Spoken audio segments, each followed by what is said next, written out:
अस्सलातु वस्सलामु अलैका या रसूल अल्लाह।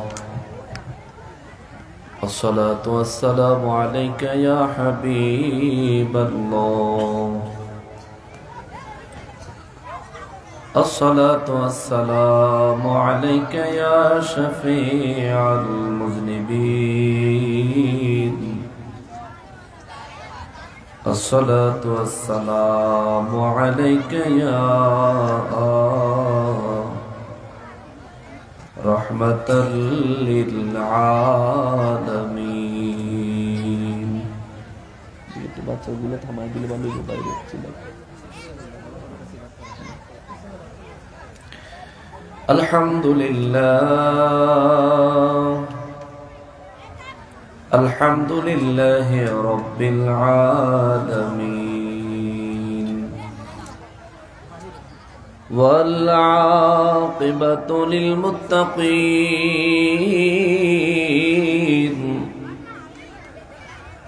আসসালাতু ওয়াসসালামু আলা মান কানা নাবিয়্যান وآدم بين الماء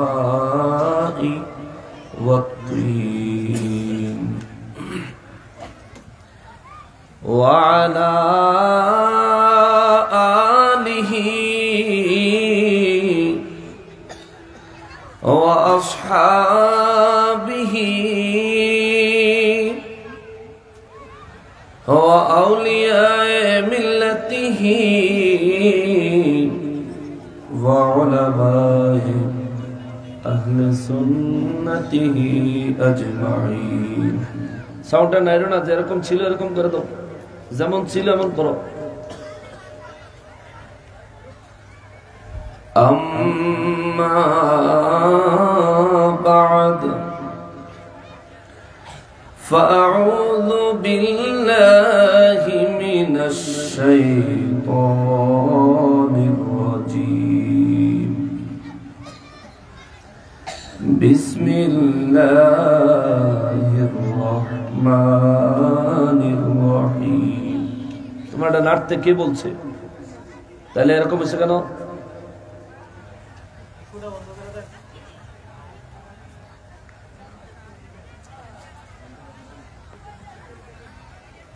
গজল গাওয়ার সময়, কথা বলার সময় যেমন ছিল সেম তেমন করে দাও, ওইটা সাউন্ড ঠিক আছে। তোমার কমাইতে বাড়াইতে তো বলি নাই, কমাইলে এরকম করবা কেন?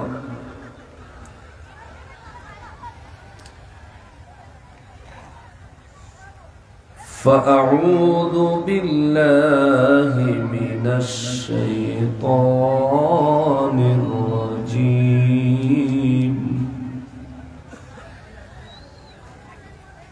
بسم الله الرحمن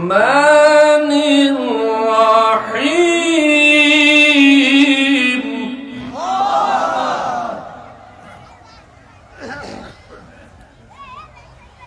الذين آمنوا ولم يلبسوا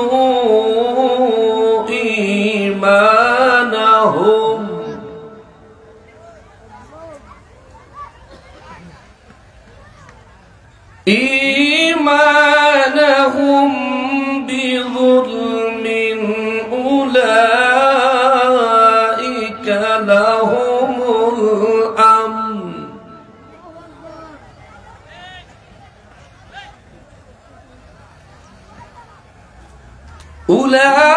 أولئك لهم الأمن وهم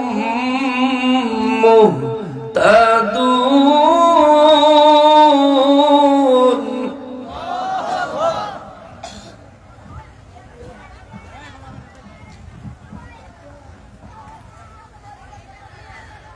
وتلك حجتنا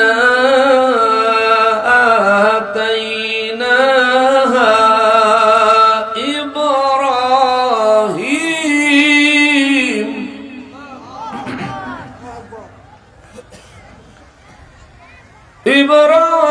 إبراهيم على قومه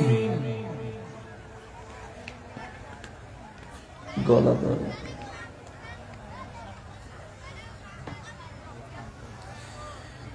نرفع درجات من نشاء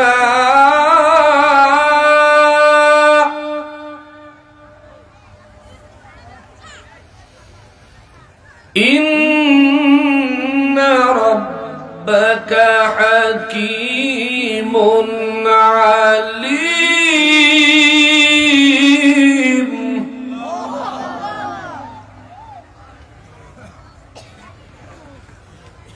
ووهبنا له إسحاق ويعقوب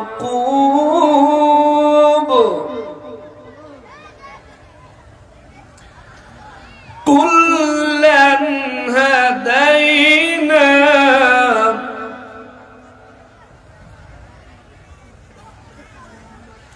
ونوحا هدينا من قبل ومن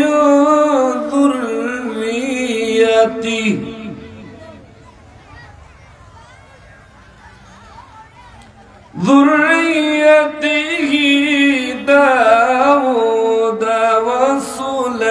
وسليمان وأيوب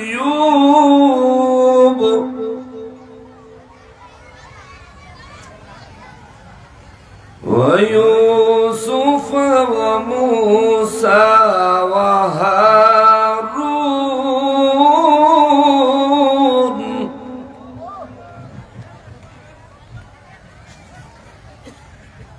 وكذلك نجزي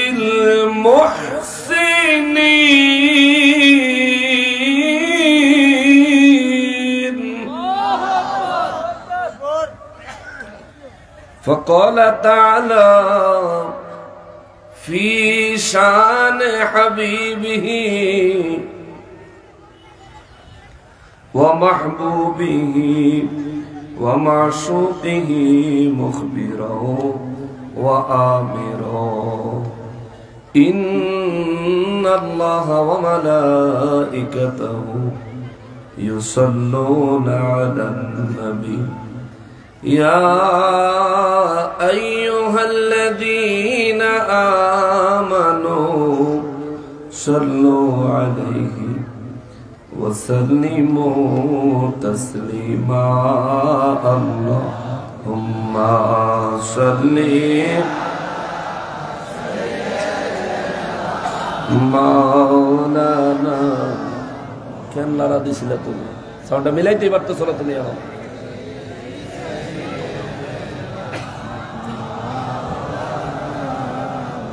গলাটা নেই মাইকে কথা বলতে পারতেছি না সবাই মহব্বতে বলেন আল্লাহুম্মা সাল্লি আলা মাওলানা মুহাম্মদ ওয়া আলা সাইয়্যিদিনা।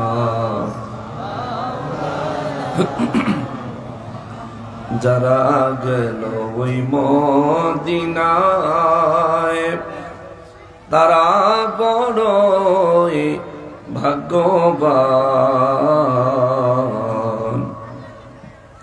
পাবে তারা নবীজির শাফাত কঠিন হাশরের ময়দান। আল্লাহুম্মা সাল্লি আলা মাওলানা وعلى آل سيدنا।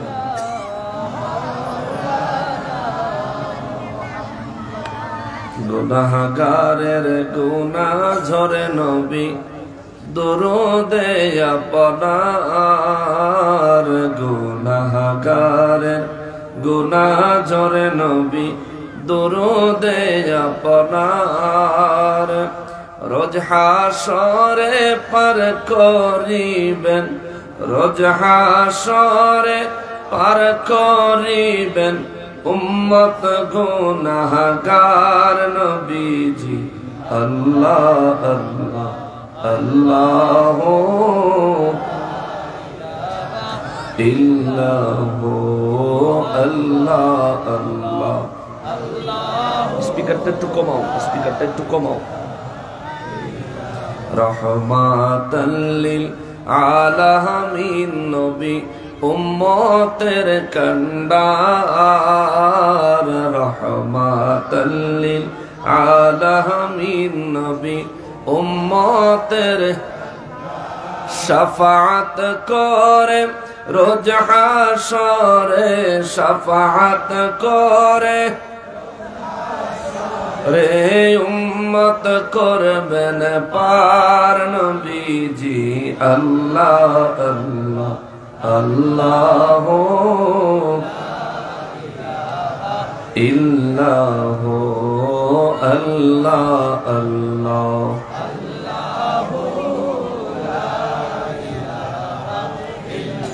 লা ইলাহা ইল্লাল্লাহু মুহাম্মাদুর রাসূলুল্লাহ সাল্লাল্লাহু আলাইহি ওয়াসাল্লাম। সকলে উচ্চ আওয়াজে আল্লাহ পাকের শুকরিয়া আদায় করার নিয়তে জবান খুলে পড়ি আলহামদুলিল্লাহ। আরো একবার শুকরিয়া আদায় করব এজন্যে যে পরওয়ারদিগারে আলম মেহেরবানি করে আজ 28শে নভেম্বর 2023 সালের রোজ মঙ্গলবার দিবাগত রাতে আয়োজিত ঐতিহ্যবাহী শরীয়তপুর জেলাধীন কোন থানা পড়ছে না সখীপুর থানাধীন কাচিকাটা ইউনিয়নে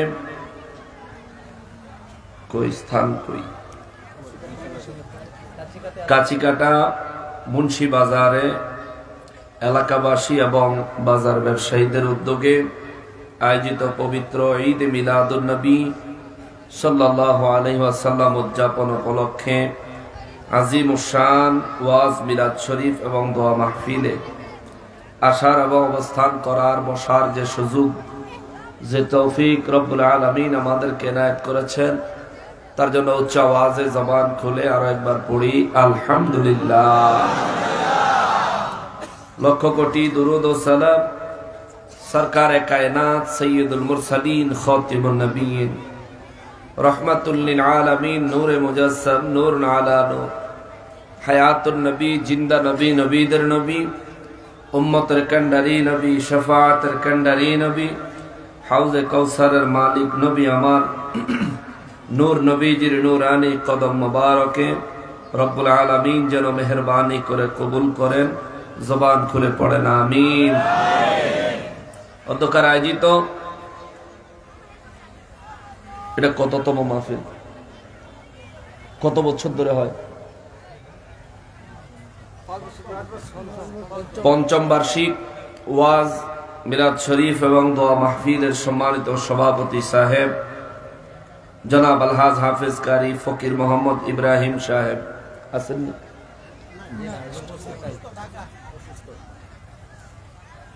মোহতামিম কৃষ্ণপুর দুলারচর হাফিজিয়া মাদ্রাসা নাকি? আচ্ছা আচ্ছা, কি হয়েছে ওনার? আচ্ছা, আল্লাহ তাআলা হুজুরকে শিফায়ে কামিলা করলে আজেলা নসিব করুক। সবাই পড়েন আমিন।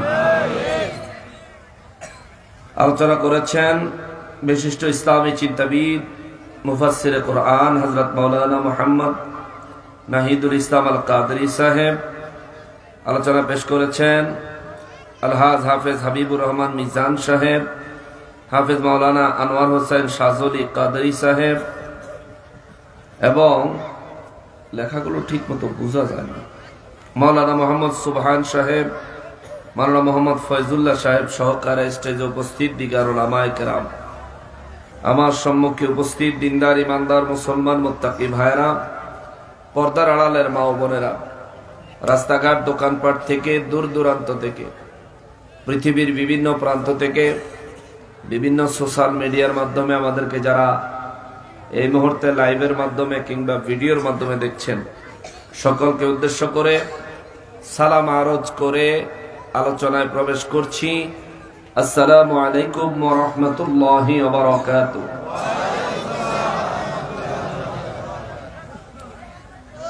সম্মানিত হাজিরিন, এই বাচ্চাগুলোর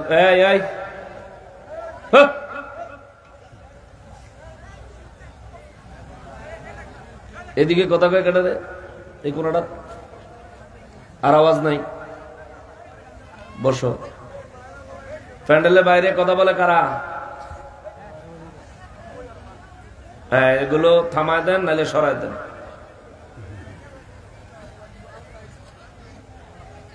শরীয়তপুর, সখীপুর, বিশেষ করে আপনাদেরকে বেশি মহব্বত করি, কারণ আমার ওয়াজের জীবনের প্রাথমিক জীবনে আমি শরীয়তপুরে মাহফিল বেশি করতাম। সেই হিসেবে আপনাদের প্রতি আন্তরিকতা, মহব্বত একটু ভিন্ন রকম। এখন যদিও আপনাদের দোয়া এবং ভালোবাসায় সারা দেশে দ্বীনের খেদমতের অত্যন্ত ব্যস্ততার কারণে সবসময় আপনাদের সাথে সময় দেওয়া সম্ভব হয়ে ওঠে না। নিয়ত করছি আজকে যেহেতু বহুত দিন পর আইছি, তাইলে মাঝখানে গ্যাপ গুপ যা গেছে আজকে ওয়াজ কইরা তা পোষায় লাইতে হইব। এখন আপনাদের ধৈর্য হইব নি ইনশাআল্লাহ। আল্লাহ কবুল করুন। সবাই পড়েন। 2 ঘন্টা সময় দিবেন আমারে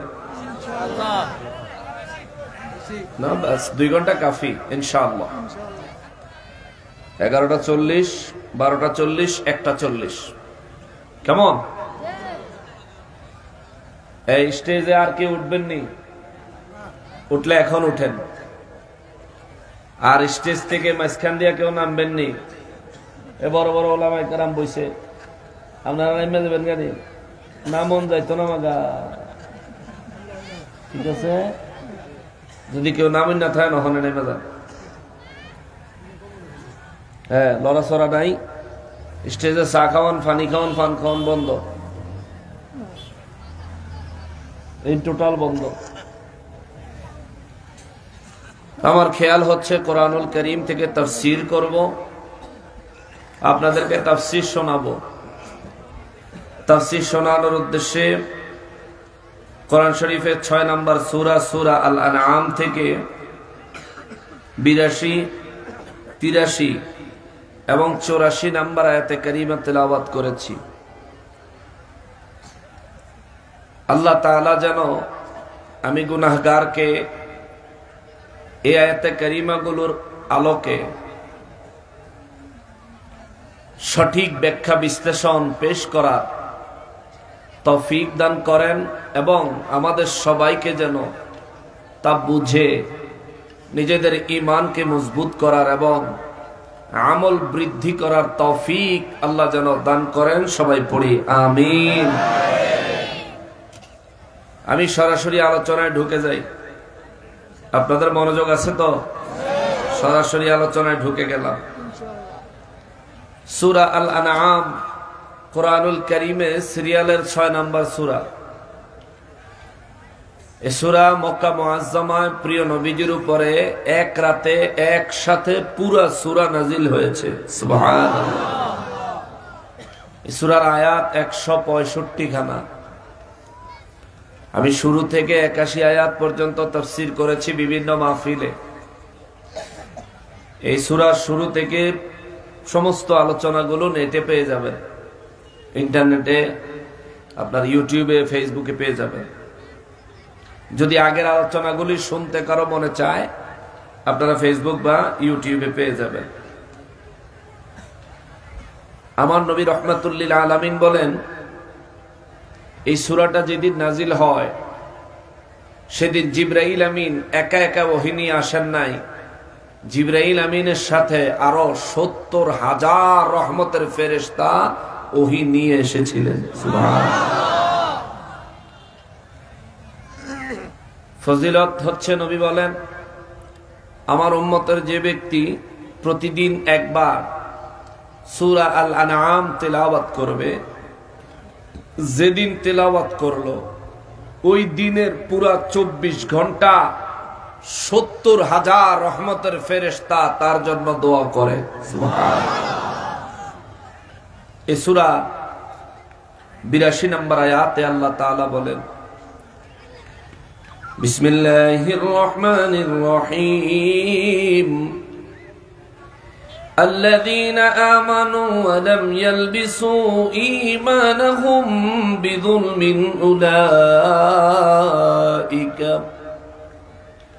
أولئك لهم الأمن وهم مهتدون।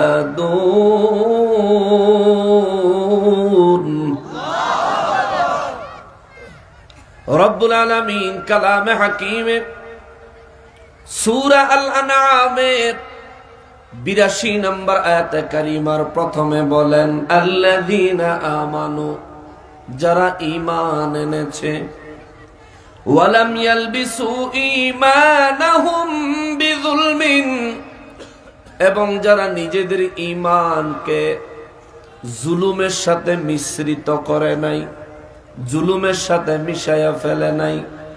আল্লাহ বলেন, উলাইকা লাহুমুল আমনু, এরা হলো ওই মানুষ যাদেরকে আমি আল্লাহ শান্তি দান করেছি এবং করব। জোরে বলেন সুবহানাল্লাহ।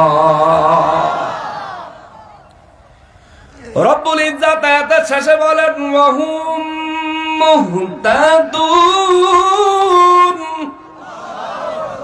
শেষে বলেন এরা হলো ওই ব্যক্তি যাদেরকে আমি আল্লাহ হেদায়েত দান করেছি। সুবহানাল্লাহ বলেন। আল্লাহ এখানে 2টা শর্ত দিলেন, আবার 2টা পুরস্কারের কথা বললেন। আল্লাযীনা আমানু, যারা ঈমান আনয়ন করেছে, ঈমান এনেছে। আমাদের ঈমান আছে না নাই? আমরা ঈমানদার না বেঈমান? যারা চুপ করে রয়েছে বলে না তারা কি, আমি তো বলতে পারতেছি না। কেমনে ঈমানদার? সে যদি দাবি না করে সে ঈমানদার, আমি আর আপনি জোর করে বানাই ধর্ম? আমরা সবাই ঈমানদার না বেঈমান? পিছনের ভাইরা সহ সবাই জবান খুলে জবাব দেন, আমরা সবাই ঈমানদার না বেঈমান? হয়তো ভাবতেছেন হুজুর আপনার কথার সাথে জবাব দিলে কি লাভ হবে, যদি জবাব না দেই কি ক্ষতি হবে? তবে শোনেন, আমার নবী রাহমাতুল লিল আলামিন বলেন, যে মজলিসে আল্লাহর কালাম তিলাওয়াত হয়, যে মজলিসে আল্লাহর কালাম থেকে বয়ান হয়, নবী বলেন ওই মজলিসের উপর আল্লাহর আরশে আজিম থেকে রহমত বরকত নাজিল হয়। স্বয়ং রব্বুল ইজ্জাত কুদরতের মায়ার নজর দিয়া ওই মজলিসটার দিকে আমার আল্লাহ তাকায়া থাকে। সুবহানাল্লাহ। এই মুহূর্তে আল্লাহ আমাদের দিকে তাকিয়ে আছেন, কোন সন্দেহ আছে? সন্দেহ আছে? আল্লাহ আমাদের কি দেখেন কি দেখেন না? জানেন কি জানেন না? চিনেন কি চিনেন না? কোন নিয়তে বসেছি জানেন কি জানেন না? আমাদের সমস্ত বিষয়ে সবচাইতে ভালো যিনি জানেন তিনি কে? ওই রব্বুল ইজ্জাত বলেন, আল্লাযীনা আমানু, পৃথিবীতে যারা ঈমান এনেছে, আল্লাহর এই প্রথম শর্তে আমরা আছি। সবাই পড়েন আলহামদুলিল্লাহ। দ্বিতীয় নম্বর শর্ত আমার আল্লাহ দিলেন, ওয়ালাম ইয়ালবিসু ঈমানাহুম বিযুলমিন। দ্বিতীয় নম্বরের শর্ত হলো যারা নিজেদের ঈমানকে জুলুমের সাথে মিশ্রিত করে নাই। যারা নিজেদের ঈমানকে জুলুমের সাথে মিশ্রিত করে নাই।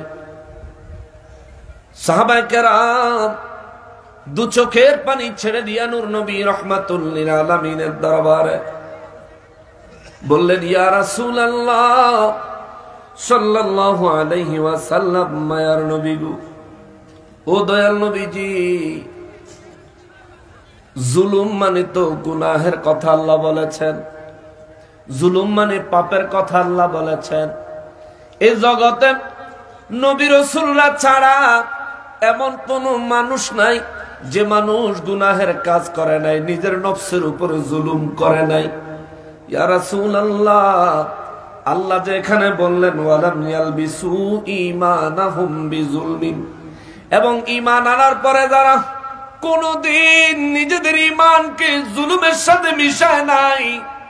ইয়া রাসূলুল্লাহ, আমরা তো ঈমান এনেছি কিন্তু আমরা অনেক গুনাহ করেছি, আমাদের অনেক গুনাহ আছে, অন্যায় আছে। ইয়া রাসূলুল্লাহ, তাইলে আল্লাহ পাকের আয়াতে কারিমার এই শর্তে তো আমরা ধরা খেয়ে গেলাম। সাহাবায়ে কেরাম যদি ধরা খেয়ে যায়, আমরা তো ধরা খেয়ে গেছি। কথা বলেন ঠিক কিনা? দৈনিক মিথ্যা কথা বলি, দৈনিক মানুষকে গালি দেই, দৈনিক মানুষের সাথে মন্দ আচরণ করি, দৈনিক কোনো না কোনো ভাবে গুনাহের কাজে লিপ্ত হই। হায় হায়, আল্লাহ বললেন ওয়ালাম ইয়ালবিসু ঈমানাহুম বিজুলমিন, যারা নিজেদের ঈমান আনার পরে ঈমানটাকে জুলুমের সাথে মিশায়া ফেলে নাই। সাহাবায়ে কেরামের কান্না দেখে আমার নূর নবী রাহমাতুল লিল আলামিন বললেন, সাহাবীরা রে, কান্না করিস না, কান্না থামা, কান্না থামা। ইয়া রাসূলুল্লাহ, কেন গো নবীজি? আমার নবী বলেন, আল্লাহ এখানে যে জুলুম বলেছেন, এই জুলুমের ব্যাখ্যা গুনাহ হবে না, এই জুলুমের ব্যাখ্যা হবে শিরিক। যে ব্যক্তি ঈমান এনেছে, ঈমান আনার পর পুনরায় আবার শিরিক করে নাই, ঈমান আনার পরে আবার মূর্তির পূজা করে নাই, ঈমান আনার পরে আবার আমি রব্বুল ইজ্জাতের সঙ্গে কোনো কিছুকে শরীক করে নাই। আল্লাহ এখানে শিরিকের কথা বলেছে। জোরে বলেন সুবহানাল্লাহ।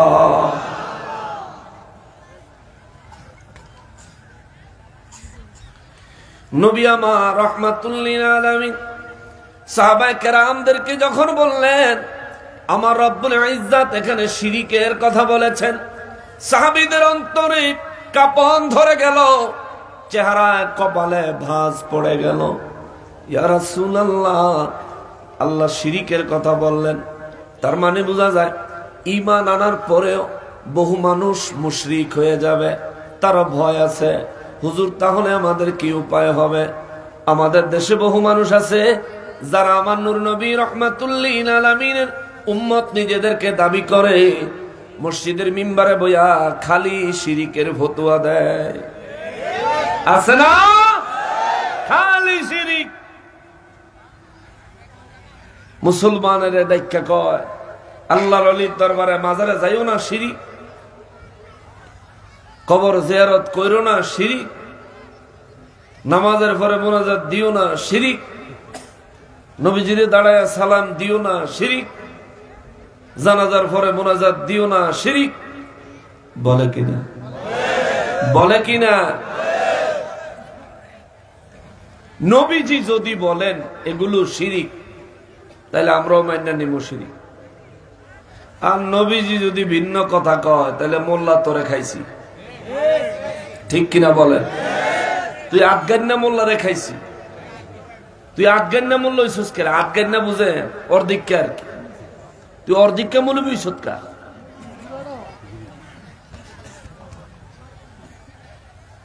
মুসলমানেরা রে, আমার পেয়ারা নবীর উম্মতেরা রে, নূর নবী রাহমাতুল লিল আলামিন বলেন, সাহাবীরা রে,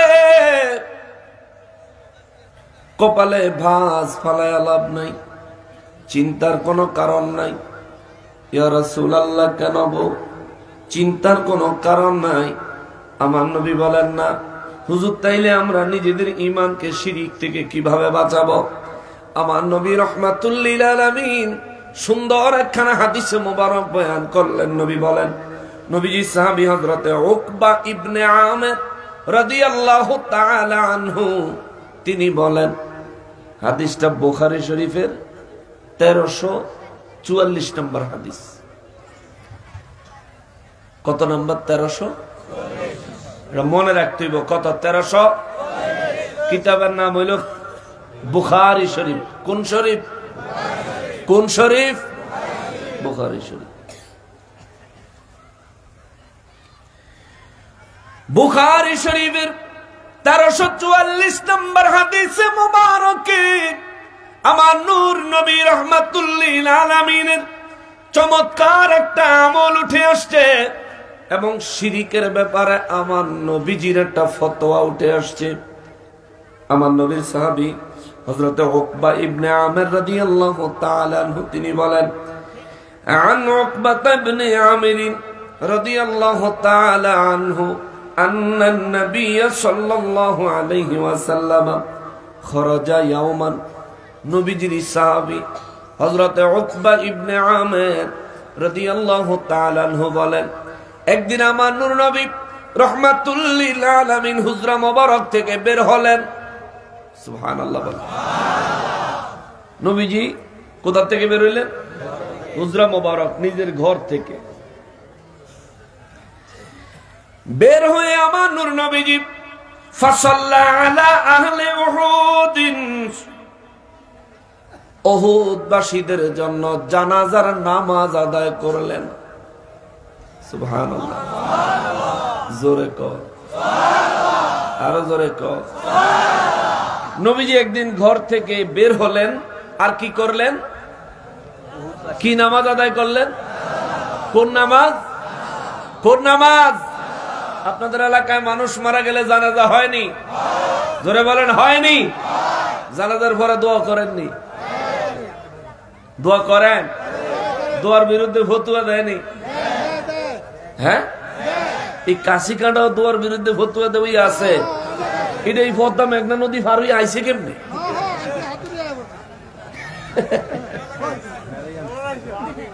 আইয়েন খবর লই, আমার নবী নিজে জানাজা পড়েছেন, জানাজার পরে নবী দোয়া করছেন, এটা একটু খবর লই নাকি? নবীজি যদি দোয়া করে তাহলে আমরাও দোয়া করব, নবীজি যদি দোয়া না করে আমরাও করতাম না। কোন অসুবিধা আছে? বুখারী শরীফের হাদিস নাম্বার 1300। আমার যুবক ভাইরা মোবাইলের অ্যাপস এর মধ্যেও একই নাম্বারে হয়ে যাইবা। নবীজি রাহমাতুল্লিল আলামিনের সাহাবী হযরত উকবা ইবনে আমির রাদিয়াল্লাহু তাআলা আনহু বলেন, আমার নবী রাহমাতুল্লিল আলামিন হুজরা মোবারক থেকে বের হলেন। ফাসাল্লা আলা আহলে উহুদ, উহুদবাসীদের জন্য আমার নবীজি জানাজার নামাজ আদায় করলেন। এরপরে জানাজার নামাজ আদায় করার পরে সালাতাহু আলাল মাইত, জানাজার নামাজ আদায় করার পরে মৃত ব্যক্তিদের জন্য আমার নবী দোয়া করলেন। জোরে জোরে। যে ভদ্রলোক কয় জানাজার পরে দোয়া নাই, এটা কি আসলে আলেম না জাহেল? এই বুখারী পড়ে নাই, সে বুখারী শরীফ পড়ে নাই, এ আলেম হইছে কেমনে? নবীজি রাহমাতুল্লিল আলামিনের সাহাবী হযরত উকবা ইবনে আমির রাদিয়াল্লাহু তাআলা আনহু বলেন, নবীজি নিজের হুজরা মোবারক থেকে বের হয়ে উহুদবাসীদের জন্য ফাসাল্লা আলা আহলে উহুদিন, সালার পরে যদি আলা আসে তাহলে বুঝবেন এটা জানাজার নামাজ। আর শুধু সালাত আসলে বুঝবেন দোয়াও হইতে পারে, অন্য কোন ইবাদত হইতে পারে। আমার নবীজি ফাসাল্লা আলা আহলে উহুদিন, উহুদবাসীর জন্য আমার নবীজি জানাজার নামাজ আদায় করলেন। সালাতাহু আলাল মাইত, একেবারে মাইত বলছে, সালাতাহু আলাল মাইত। এই হাদিস কিন্তু সহিহ হাদিস, এই হাদিসটা সহিহ হাদিস। সব দলের আলেমরা স্বীকার করছে। এই নীল আকাশের নিচে জমিনের উপরে এমন কোন আলেম নাই এই হাদিসটাকে জয়ীফ বলছে। সবাই বলছে এটা সহিহ, হাসান নয়, হাসানের উপরে সব থেকে একেবারে বিশুদ্ধ সহিহ হাদিস। জোরে কন্না সুবহানাল্লাহ। সালাতাহু আলাল মাইত, মৃত ব্যক্তির জন্য আমার নবী দোয়া করলেন। তাদের জন্য আমার নবীজি দোয়া করলেন। সুম্মান সারাফা ইলাল মিম্বার, অতঃপর আমার নবীজি মিম্বারের উপর উঠলেন। মিম্বারের উপরে উঠে আমার নবী রাহমাতুল লিল আলামিন ফাকালা, নবীজি একটা ভাষণ দিলেন, নবীজি বয়ান করলেন। বয়ানটা করলেন এভাবে, নবী বলেন, ইন্নী ফারাতুন লাকুম, এ সাহাবীরা রে, এ জগৎবাসীরা শোনো, সৃষ্টির দিক থেকে আমি নবী তোমাদের প্রথম, মর্যাদার দিক থেকে আমি নবী তোমাদের প্রথম। এ সাহাবীরা, সব বিষয়ে আমি নবীকে আমার আল্লাহ তোমাদের চাইতে প্রথম বানাইছেন। অর্থাৎ আমার নবী বললেন, আমি নবী হলাম আল্লাহর সৃষ্টির মধ্যে সব চাইতে মর্যাদাবান। জোরে বলেন সুবহানাল্লাহ। আমার নবী রাহমাতুল লিল আলামিনের মতো মর্যাদাবান কোন মানুষ আল্লাহর জমিনে আল্লাহ বানায়? তবুও যারা বলে নবী তাদের মতো, আমি বলবো তুমিও ছাগলের মতো। দেখ নবী তোমার মতন হয় কেমনে মিয়া? নবী নিজে বলেন, ইন্নী ফারাতুল লাকুম, তোমাদের মধ্যে আমি নবী হলাম সব থেকে শ্রেষ্ঠ।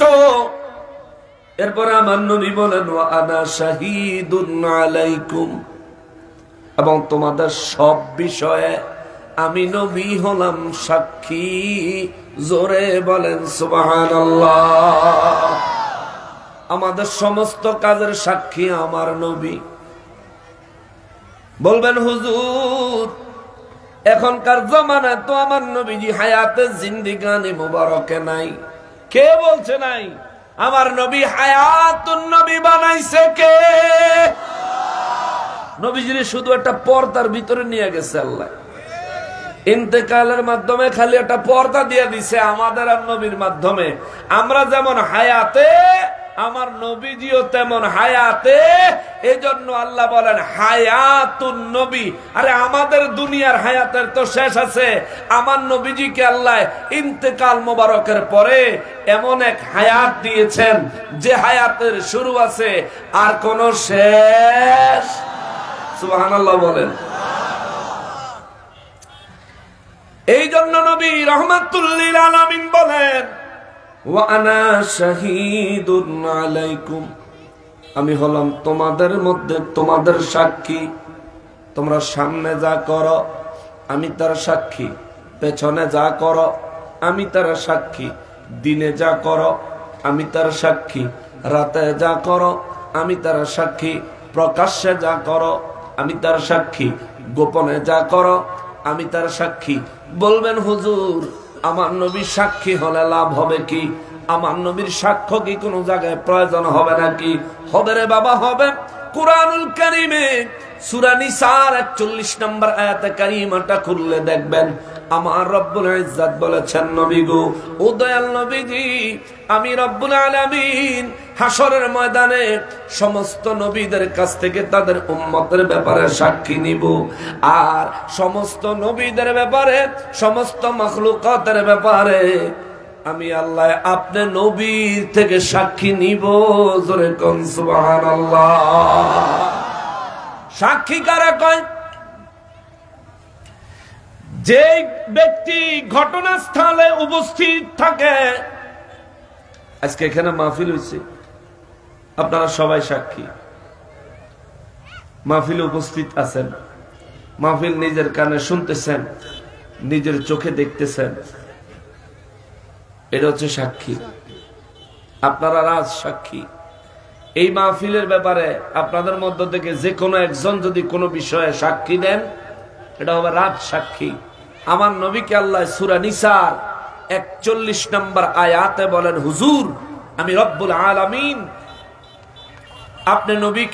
আপনি নবীর কাছ থেকে সমস্ত নবীদের ব্যাপারে সাক্ষ্য নিব, তাদের উম্মতদের ব্যাপারেও সাক্ষ্য নিব, আপনার উম্মতের ব্যাপারেও সাক্ষ্য নিব। জোরে কন্যা সুবহানাল্লাহ। তাহলে আমার নবী পৃথিবীতে আসলেন 570 খ্রিস্টাব্দে। এর আগে 1,23,999 জন নবী রাসূল চলে গেছেন। তাদের ব্যাপারেও আমার নবীর থেকে সাক্ষ্য নিবেন কে?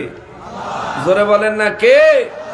তার মানে বোঝা যায় আমার নবী দুনিয়ায় জাহিরি ভাবে প্রকাশ হইছেন 570 খ্রিস্টাব্দে, কিন্তু আদম নবী যখন দুনিয়াতে এসেছিলেন আমার নবী বলেন আমি নবী তখন আদম নবীর মেরুদণ্ড মোবারকে ছিলাম। সুবহানাল্লাহ।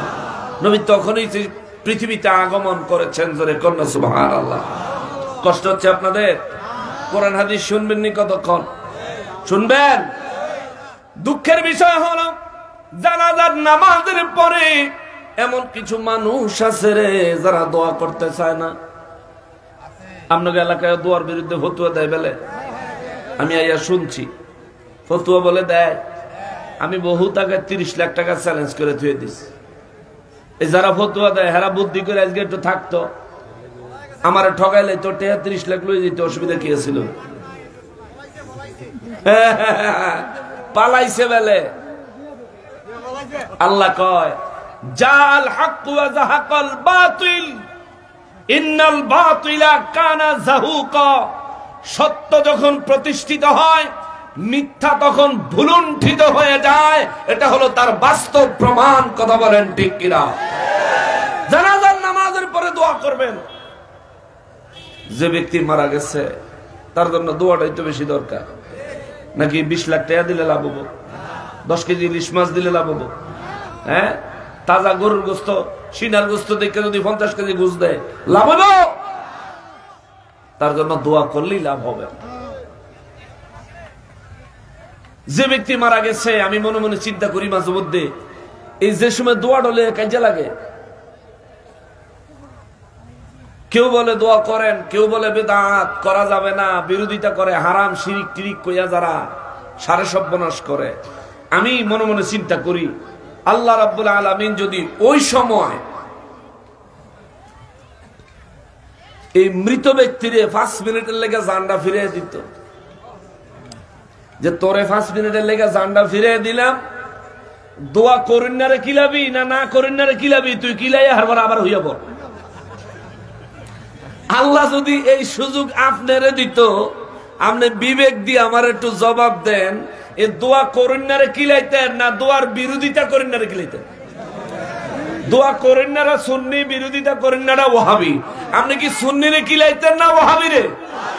কারে কারে কারে কারে? সোরা।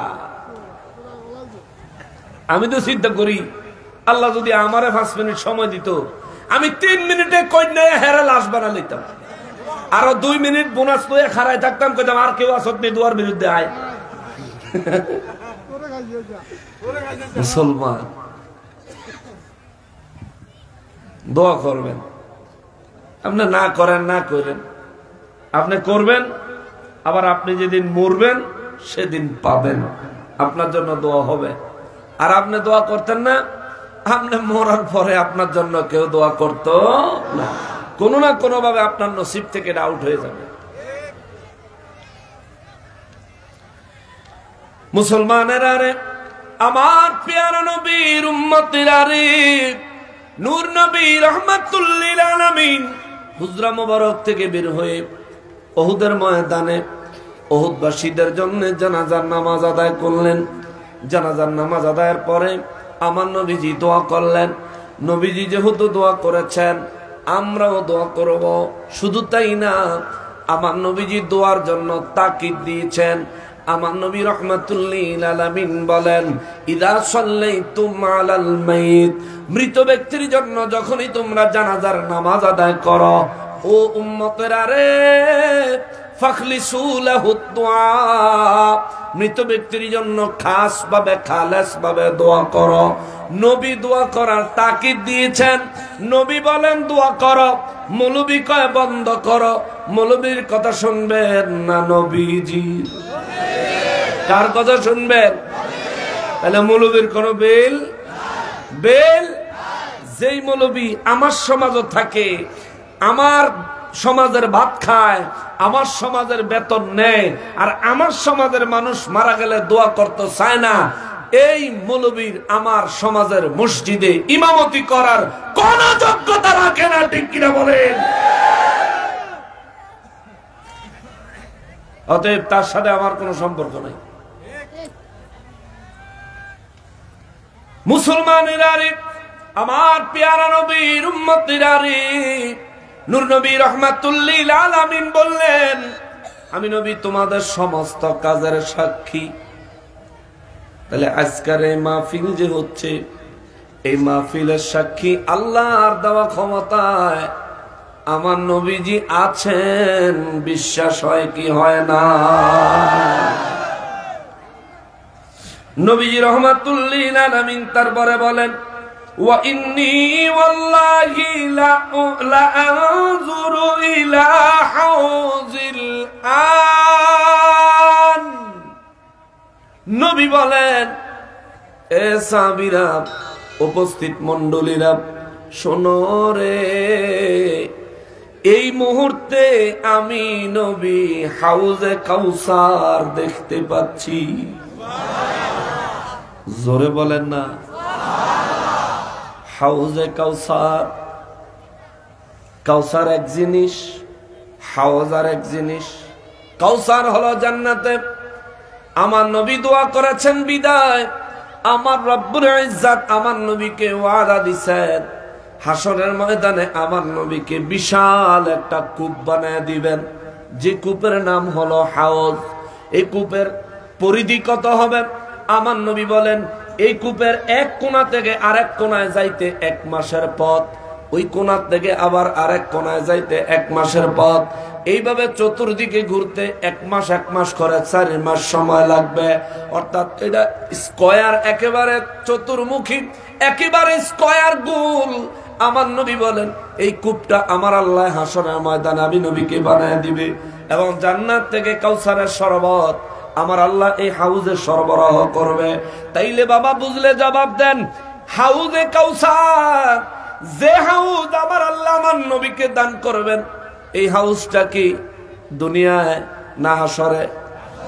কোথায় কোথায়? হাসরের ময়দানটা কি কায়েম হয়ে গেছে? বলেন, হয়ে গেছে? হাসরের ময়দান কায়েম হয়ে গেছে? এখনো কায়েম হয়? তাহলে এখনো তো হাউজ বানানোর কোনো প্রশ্নই আসে না। যে সময় হইব ওই সময় হাউজের দরকার হবে। কিন্তু আমার নূর নবী বলেন, আমি নবী ওয়াল্লাহি, আমার আল্লাহর কসম করে বলি, আমি এই মুহূর্তে হাউজে কাউসার দেখতে পাচ্ছি। তার মানে কি প্রমাণ হইল? হাউজে কাউসার সব রেডি করা আছে, সব রেডি করা আছে। শুধু ইসরাফিল ফেরেশতা বাঁশি ফু দিব, সব ধ্বংস হইব, আরেক ফু দিব, সব তৈয়ার হইব। ওই সময় আমার নূর নবী রাহমাতুল লিল আলামিনের হাউজে কাউসার সৃষ্টির সামনে প্রকাশ হবে। নাইলে আল্লাহর কাছেও প্রকাশিত, নবীর কাছেও প্রকাশিত। জোরে কন্যা সুবহানাল্লাহ। হয়তোবা মনে মনে ভাবতেছেন, হুজুর সূরা আল আনআম থেকে হাদিসে কেন গেলেন? আসলাম কারণ শিরিকের কথা। আল্লাহ বললেন, আল্লাযীনা আমানু, যারা ঈমান এনেছে, ওয়ালাম ইয়ালবিসু ঈমানাহুম বিজুলমিন, এবং নিজেদের ঈমানকে যারা শিরিকের দ্বারা জুলুমের অন্তর্ভুক্ত করে নাই, যারা নিজেদের ঈমান আনার পরে আবার মুশরিক হয়ে যায় নাই। এখন আমাদের চিন্তা, সাহাবায়ে কেরামের চিন্তা, আমরা ঈমান আনার পরে আবার কাফের হয়ে যাব এমন কোন সম্ভাবনা আছে নাকি? আমরা ঈমান আনার পরে কুফরি করব এমন কোন সম্ভাবনা আছে নাকি? আমার রব্বুল ইজ্জতের হাবিব রাহমাতুল লিল আলামিন বলেন, শোনো, মজার কথা শোনো, এ সাহাবীরা রে, ওয়া ইন্নী উতিতু মাফাতিহা খাজাইনিল আরদি, আমার রব্বুল ইজ্জত এই জমিনের যত ধন ভান্ডার আছে, সমস্ত ধন ভান্ডারের চাবি আমি নবীর হাতে দিয়েছি। জোরে কয় না আল্লাহু আকবার। সমস্ত ধন ভান্ডারের চাবি আমার নবীর হাতে দিয়েছেন কে? তাহলে জমিনের সমস্ত ধন, সমস্ত সম্পদ আমার নবীর কাছে আছে না নাই? জোরে বলেন, আছে না নাই? তাহলে নবীর কাছে চাইলে কি দোষ হইব? নবীর কাছে চাইলে দোষ হইব কে? নবীজিরে দিছে কে? নবীর কাছে চাইলে নবীজি যদি আমাদেরকে দেয়, তাহলে ওই আল্লাহর খাজানা থেকেই তো দিবেন। ঠিক কিনা বলেন? তাইলে নবীর কাছে চাওয়া কি দোষ? আরে দোষ না, এটাই গুণ। কথা বলেন ঠিক কিনা? সাহাবায়ে কেরাম চাইতেন, সাহাবায়ে কেরাম গুনাহের কাজ করে ফেললে নবীর কাছে এসে ক্ষমা চাইতো। আল্লাহ আমাদেরকে বলেন, ওয়ালাউ আন্নাহুম ইযযালামু আনফুসাহুম জাউকা ফাস্তাগফিরুল্লাহা ওয়াস্তাগফারা লাহুমুর রাসূলা লাওয়াজাদুল্লাহা তাওয়াবার রহিমা। আল্লাহ বলেন, হুজুর আপনার উম্মতদেরকে বলে দেন, তারা যখন গুনাহ করবে, তারা যেন গুনাহ থেকে ক্ষমা পাইতে চাইলে তারা যেন আপনার কাছে যায়। জোরে বলেন, জোরে বলেন। কিন্তু আফসোস, আজকের দিনের ওয়াহাবি সুরের দলেরা কয় হজের সময় মদিনা শরীফে যাওয়া লাগতো না, মদিনা শরীফে যাওয়া বলে হজের অংশ না। ফকিন্নির ফুলারে মুন্ডা চায় পুরান ব্রিটিশ আমলের জুতা দিয়া পিড়াইতে, ঠিক কিনা বলেন? আরে নবীর কাছে নবীর উম্মত যাইব না তো কার কাছে যাইব, ঠিক কিনা বলেন? আপনারা কষ্ট পাচ্ছেন? হুজুর তারা জুতা দিয়ে ফিরতে কয়, যেটা জুতার উপযুক্ত সেটা জুতা দিয়ে মারতেইব। বেয়াদব। হজ পাইছে নবীর কারণে, এই হজ পেয়েছে নবীর কারণে, আর সে নবীর দরবারে গেল না। অথচ আমার নবী জানে এই দুশ্মনের রাসূলরা পৃথিবীতে থাকবে। এই জন্য নবী বলছেন, যে ব্যক্তি হজ করলো কিন্তু আমি নবীর দরবারে মদিনা মুনাওয়ারা আসলো না, আমার সাথে দেখা করে গেল না, সে আমার উপর জুলুম করে গেল। আল্লাহু আকবার। নবী বললেন, আমার উপর সে জুলুম করে গেল। এবার আপনি বলেন, আপনি যদি নবীর উপর জুলুম করে আপনি চলে আসলেন, আপনি নবীর উপর জুলুম করেনেওয়ালা, আপনারা জান্নাত দিব কে? কে দিব? কেমনে দিব? নবীর উপর জুলুম করবেন আর আপনারা আল্লাহ জান্নাত দিব? আল্লাহর তো ঠেকা লাগছে নাকি? কে জান্নাতে যাইব, কে জাহান্নামে যাইব সবচাইতে ভালোভাবে জানেন কে? আদম নবীরে জান্নাত থেকে ডাইরেক্ট দুনিয়ায় পাঠাইছে কে? আমরা যে গুনাহ করি না নেক করি সবকিছু সবচাইতে ভালো জানেন কে? আদম নবীর ডাইরেক্ট জিন্দা জমিনে পাঠাইতে পারছে, আমারে কি ডাইরেক্ট আসমানে জান্নাতে উঠায় নিতে পারে না? ধরে বলেন, পারে না? তাহলে আমার মরণ লাগবো কেন? আমার কবরে যাওয়া লাগবো কেন? আমার হাসরে যাওয়া লাগবো কেন? আমার মিজানে যাওয়া লাগবো কেন? আমার পুলসেরাতে যাওয়া লাগবো কেন? বুঝো না মুসলমান, মৌতের সময় যদি নবীর দিদার না পাও, মৌতের সময় যদি কালেমা জবানে না থাকে, মৌতের সময় যদি অন্তরে ঈমান না থাকে, তাহলে তোমার কবরে বিপদ। কবরে গিয়া যদি নবী চিনতে না পারো, তোমার কবরের জীবন বরবাদ। যদি হাসরের ময়দানে নবীর শাফাআত নসিব না হয়, মিজানে ধরা, পুলসেরাতে ধরা, জাহান্নাম ছাড়া কোনো উপায়।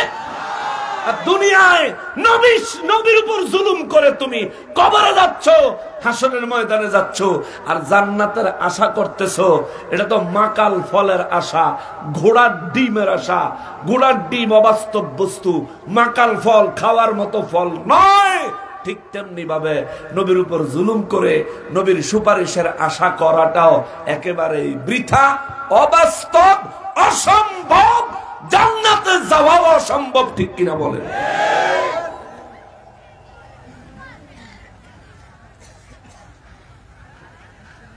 কষ্ট পাইতেছেন?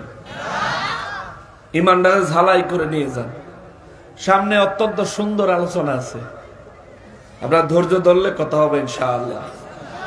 যারা উইটা গেছে হয়তো তারা আবার আসবো, আর যারা আসতো না ইনশাআল্লাহ কালকে তারা আফসোস করবে, থাকলাম না কিরে।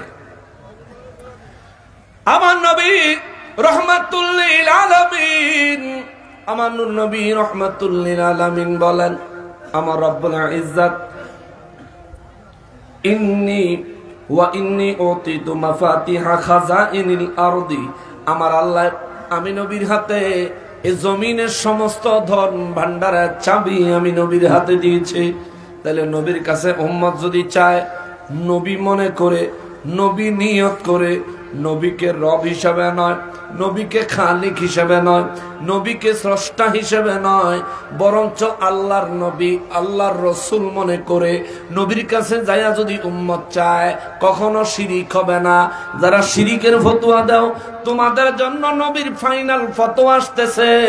আমার নূর নবী রাহমাতুল লিল আলামিন বুখারী শরীফের 1344 নম্বর হাদিসে মোবারকে বলেন, আল্লাহ তামাম এই জমিনের ধন ভান্ডারের চাবিগুলো আল্লাহ আমি নবীর হাত মোবারকে দিয়ে দিয়েছেন।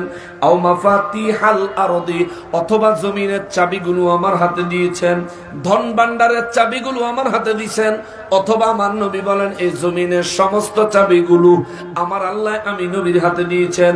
এরপরে আমার নবী কয়, ওয়া ইন্নী ওয়াল্লাহি, আর আমি ওই আল্লাহর কসম করে বলি রে। মিম্বারের উপরে উঠা আমার নবী জনগণের উদ্দেশ্যে বলেন, আমি ওই আল্লাহর কসম করে বলি, ওয়া ইন্নী ওয়াল্লাহি, আমি ওই আল্লাহর কসম করে বলি, মা আখাফু আলাইকুম আন তুশরিকু বাদি, আমার পরে আমার কোন উম্মত শিরিক করবে আমি নবী এমন কোন ভয় করি না। জোরে বলেন সুবহানাল্লাহ। নবী বলেন আমার পরে আমার কোন উম্মত আল্লাহর সাথে শিরিক করবে আমি এমন কোন ভয় করি না, কারণ যে আমার উম্মত সে কখনোই শিরিক করবে না। জোরে কন্যা সুবহানাল্লাহ। তাহলে শিরিকের কন্ট্রাক্টর যারা যারা আমাদেরকে নবীর দরবারে জিয়ারত করলে সালাম দিলে, নবীর কাছে চাইলে, অলির দরবারে জিয়ারত করলে সালাম দিলে, অলির দরবারে যায় আল্লাহর কাছে চাইলে, যারা আমাদেরকে শিরিকের ফতোয়া দেয়, প্রকৃত পক্ষে নবী বলেন আমার উম্মত শিরিক করবে, আমার মধ্যে এমন কোনো ভয় নাই। আমি এখন আছি, এখনো আমার কোন উম্মত শিরিক করবে না, ভবিষ্যতেও আমার উম্মত কোন শিরিক করবে না। চিৎকার দিয়া কোন সুবহানাল্লাহ। তাহলে মৌলবী যে খালি শিরিক শিরিক চিৎকার করে, তার চিৎকারের থেকে ইহুদি খ্রিস্টানদের দালালির গন্ধ আসে, ঠিক কিনা বলে? নবীজি রাহমাতুল লিল আলামিন সাহাবা কেরামদেরকে সূরা আল আনআমের 82 নম্বর আয়াতে কারিমায় যখন আমার আল্লাহ বললেন, আল্লাযীনা আমানু ওয়া লাম ইয়ালবিসু ঈমানাহুম বিযুলমিন, যারা ঈমান এনেছে এবং নিজেদের ঈমানকে কুফরের সাথে মিশ্রিত করে নাই, শিরিকের সাথে সংমিশ্রণ করে নাই, আল্লাহ বলেন উলাইকা লাহুমুল আমনু, এরা হলো আমি আল্লাহর শান্তিপ্রাপ্ত দল, ওয়া হুম মুহতাদুন, আল্লাহ বলেন এরা হলো আমি আল্লাহর হিদায়াতের উপর প্রতিষ্ঠিত দল। জোরে বলেন সুবহানাল্লাহ। এই কথাগুলো আমার আল্লাহ বলার পরে আমার রব্বুল ইজ্জত পরের আয়াতে বলেন, ওয়া তিলকা হুজ্জাতুনা আতাইনাহা ইব্রাহিম আলা কওমি, আল্লাহ বলেন এগুলো হলো আমি রব্বুল ইজ্জতের দলিল, এগুলো আমার দলিল, এই দলিলগুলো আমি আল্লাহ আতাইনাহা ইব্রাহিম, ইব্রাহিম নবীকে দিয়েছিলাম, যাতে করে তিনি তার কওম তার বংশের মানুষদের সামনে তাদের চ্যালেঞ্জের মোকাবেলায় তিনি যাতে করে মোকাবেলা করতে পারেন। মোকাবেলাটা কি? ইব্রাহিম আলাইহিস সালামের তার কওমের লোকেরা তারকার পূজা করতে বলেছিল। ইব্রাহিম নবী বলেন আমি করব না। বলে কেন? বলে যেটা সন্ধ্যাবেলা উঠে সকালবেলা মিলিয়ে যায়, হারিয়ে যায়, ডুবে যায়, এটা আমার রব হতে পারে না। তারা প্রস্তাব দিল, তারকার থেকে বড় আছে চাঁদ, চাঁদের পূজা করো। ইব্রাহিম নবী জবাব দিল, চাঁদের পূজা আমি করব না, কারণ এটাও সন্ধ্যাবেলা উদিত হয়, আবার সকাল হলে বিলীন হয়ে যায়, মিলিয়ে যায়, হারিয়ে যায়, এটা ডুবে যায়, অতএব এটা আমার রব হতে পারে না। সূর্য দেখা কইল সূর্য সবচাইতে বড়, আমরা সূর্যের পূজা করি, তুমিও সূর্যের পূজা করো। ইব্রাহিম নবী বলে না না না, আমি সূর্যের পূজা করতে পারি না, কারণ এটা আমার রব হতে পারে না। বলে কেন? বলে যেটা সকাল হলে উদিত হয়, সন্ধ্যাবেলা ডুবে যায়, এটা আমার রব হতে পারে না। বরঞ্চ এইটাকে যিনি সকালবেলা উঠায়, সন্ধ্যাবেলা ডুবায়, তিনি আমার রব। জোরে বলেন সুবহানাল্লাহ। এই জন্য আমার আল্লাহ কয়, ওয়াতিলকা হুজ্জাতুনা আতাইনাহা ইব্রাহিম আলা কওমি। ইব্রাহিম নবীরে আমি রব্বুল আলামিন এই দলিলগুলো দিয়েছিলাম, সে তার কওমের সাথে, কওমের সামনে যাতে মোকাবেলা করে। নারফাউ দারাজাতিম মান নাশা, আমি রব্বুল আলামিন আমার যার ইচ্ছা তারে মর্যাদাবান বানাই। আল্লাহু আকবার। সম্মানের মালিক কে? মর্যাদার মালিক কে? কুলিল্লাহুম্মা মালিকাল মুলকি তুতিল মুলকা মান তাশা ওয়া তানজিউল মুলকা মিম্মান তাশা ওয়া তুইজ্জু মান তাশা ওয়া তুযিল্লু মান তাশা বিয়াদিকাল খায়র ইন্নাকা আলা কুল্লি শাইইন কাদির। আওয়াজ করে পড়েন সুবহানাল্লাহ। সমস্ত ক্ষমতার মালিক কে? রব্বুল আলামিন বলেন, নারফাউ দারাজাতিম মান নাশা, আমি রব্বুল ইজ্জত আমার যার ইচ্ছা তারে মর্যাদাবান বানাই, সম্মানী বানাই। ইব্রাহিম নবীর আমি আল্লাহ সম্মানী বানাইছি, কারণ ইন্না রাব্বাকা হাকীমুন আলীম।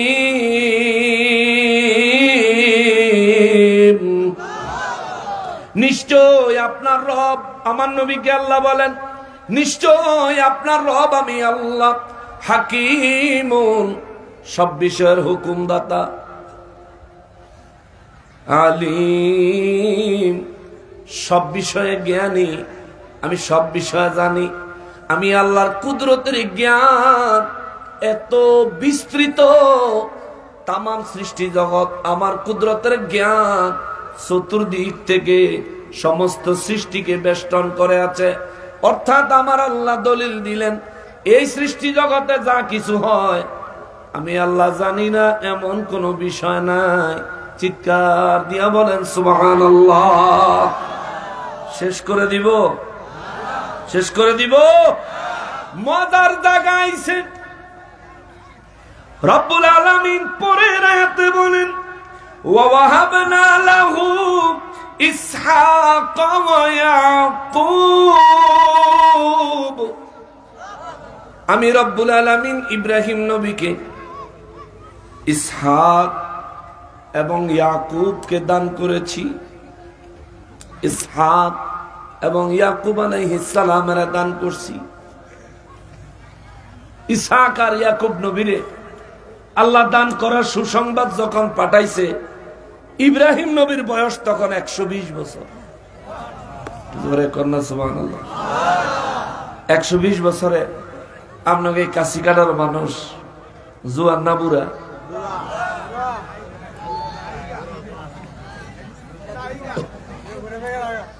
একশো বছর টিকানো তো মুশকিল, এর আগেই অনেকের ইন্তেকাল হয়ে যায়। অনেক সময় অনেক জায়গায় একবারে সমাজের সবচেয়ে মুরব্বী মানুষ 100-র উপরে বয়স পাওয়া যায়।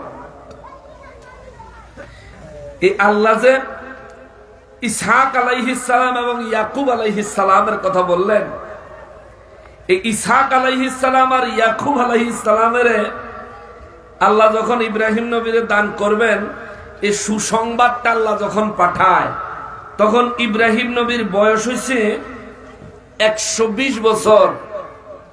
মা সারা আলাইহিস সালামের বয়স তখন 90 বছরেরও বেশি। জোরে কল সুবহানাল্লাহ।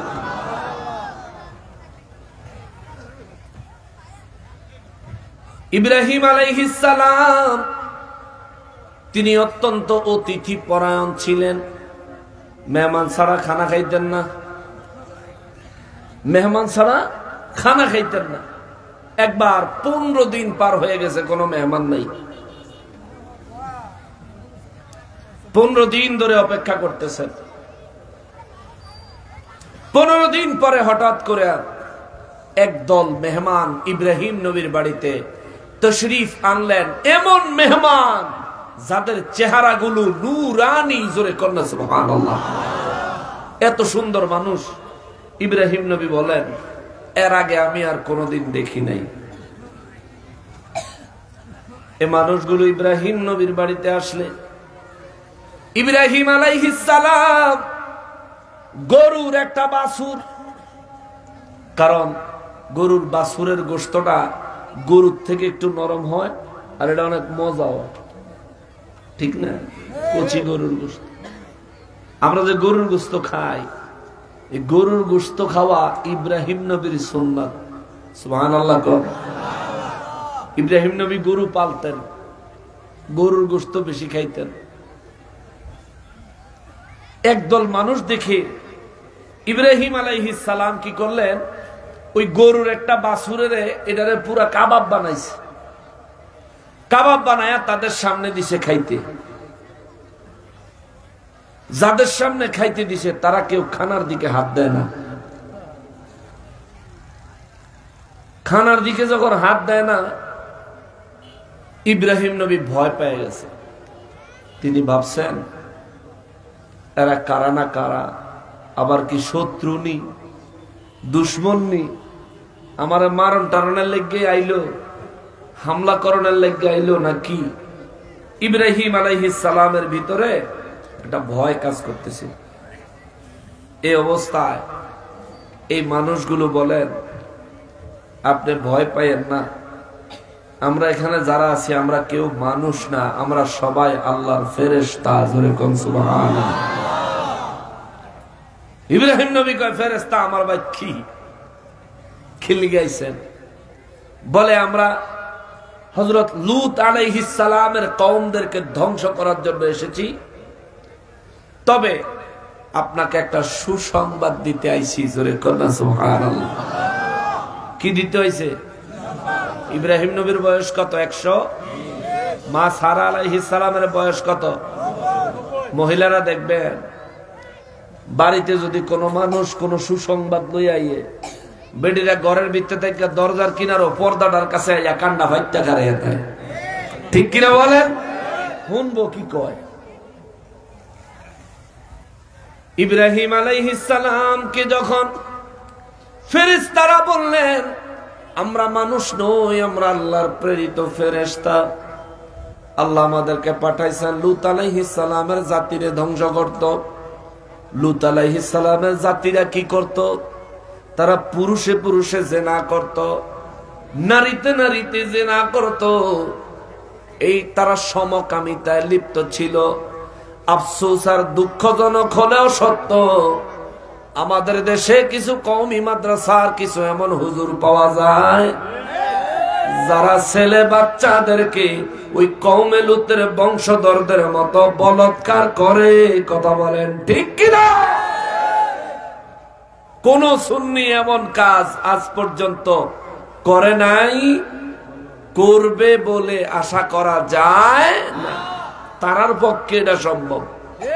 তবে সব কওমীদেরকে দোষী করি না, দোষারোপ করি না, সবাই না, কিন্তু যারা করে তারার সংখ্যা একেবারে কম না, ঠিক কিনা বলেন?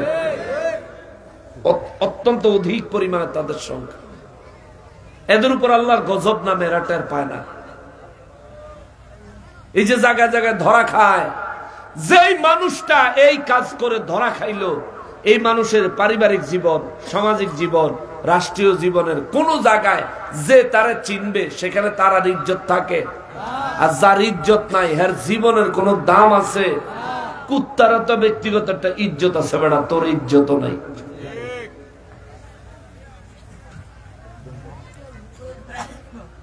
কত নিচু মনের মানুষ হইলে মাদ্রাসার বাচ্চারা যারা নিজের সন্তান সমতুল্য, তাদের সাথে এই ধরনের উল্টা পুল্টা কাম করে।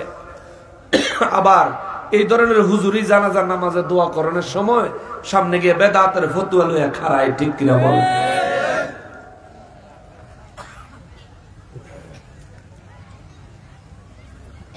লূত আলাইহিস সালামের জামানায়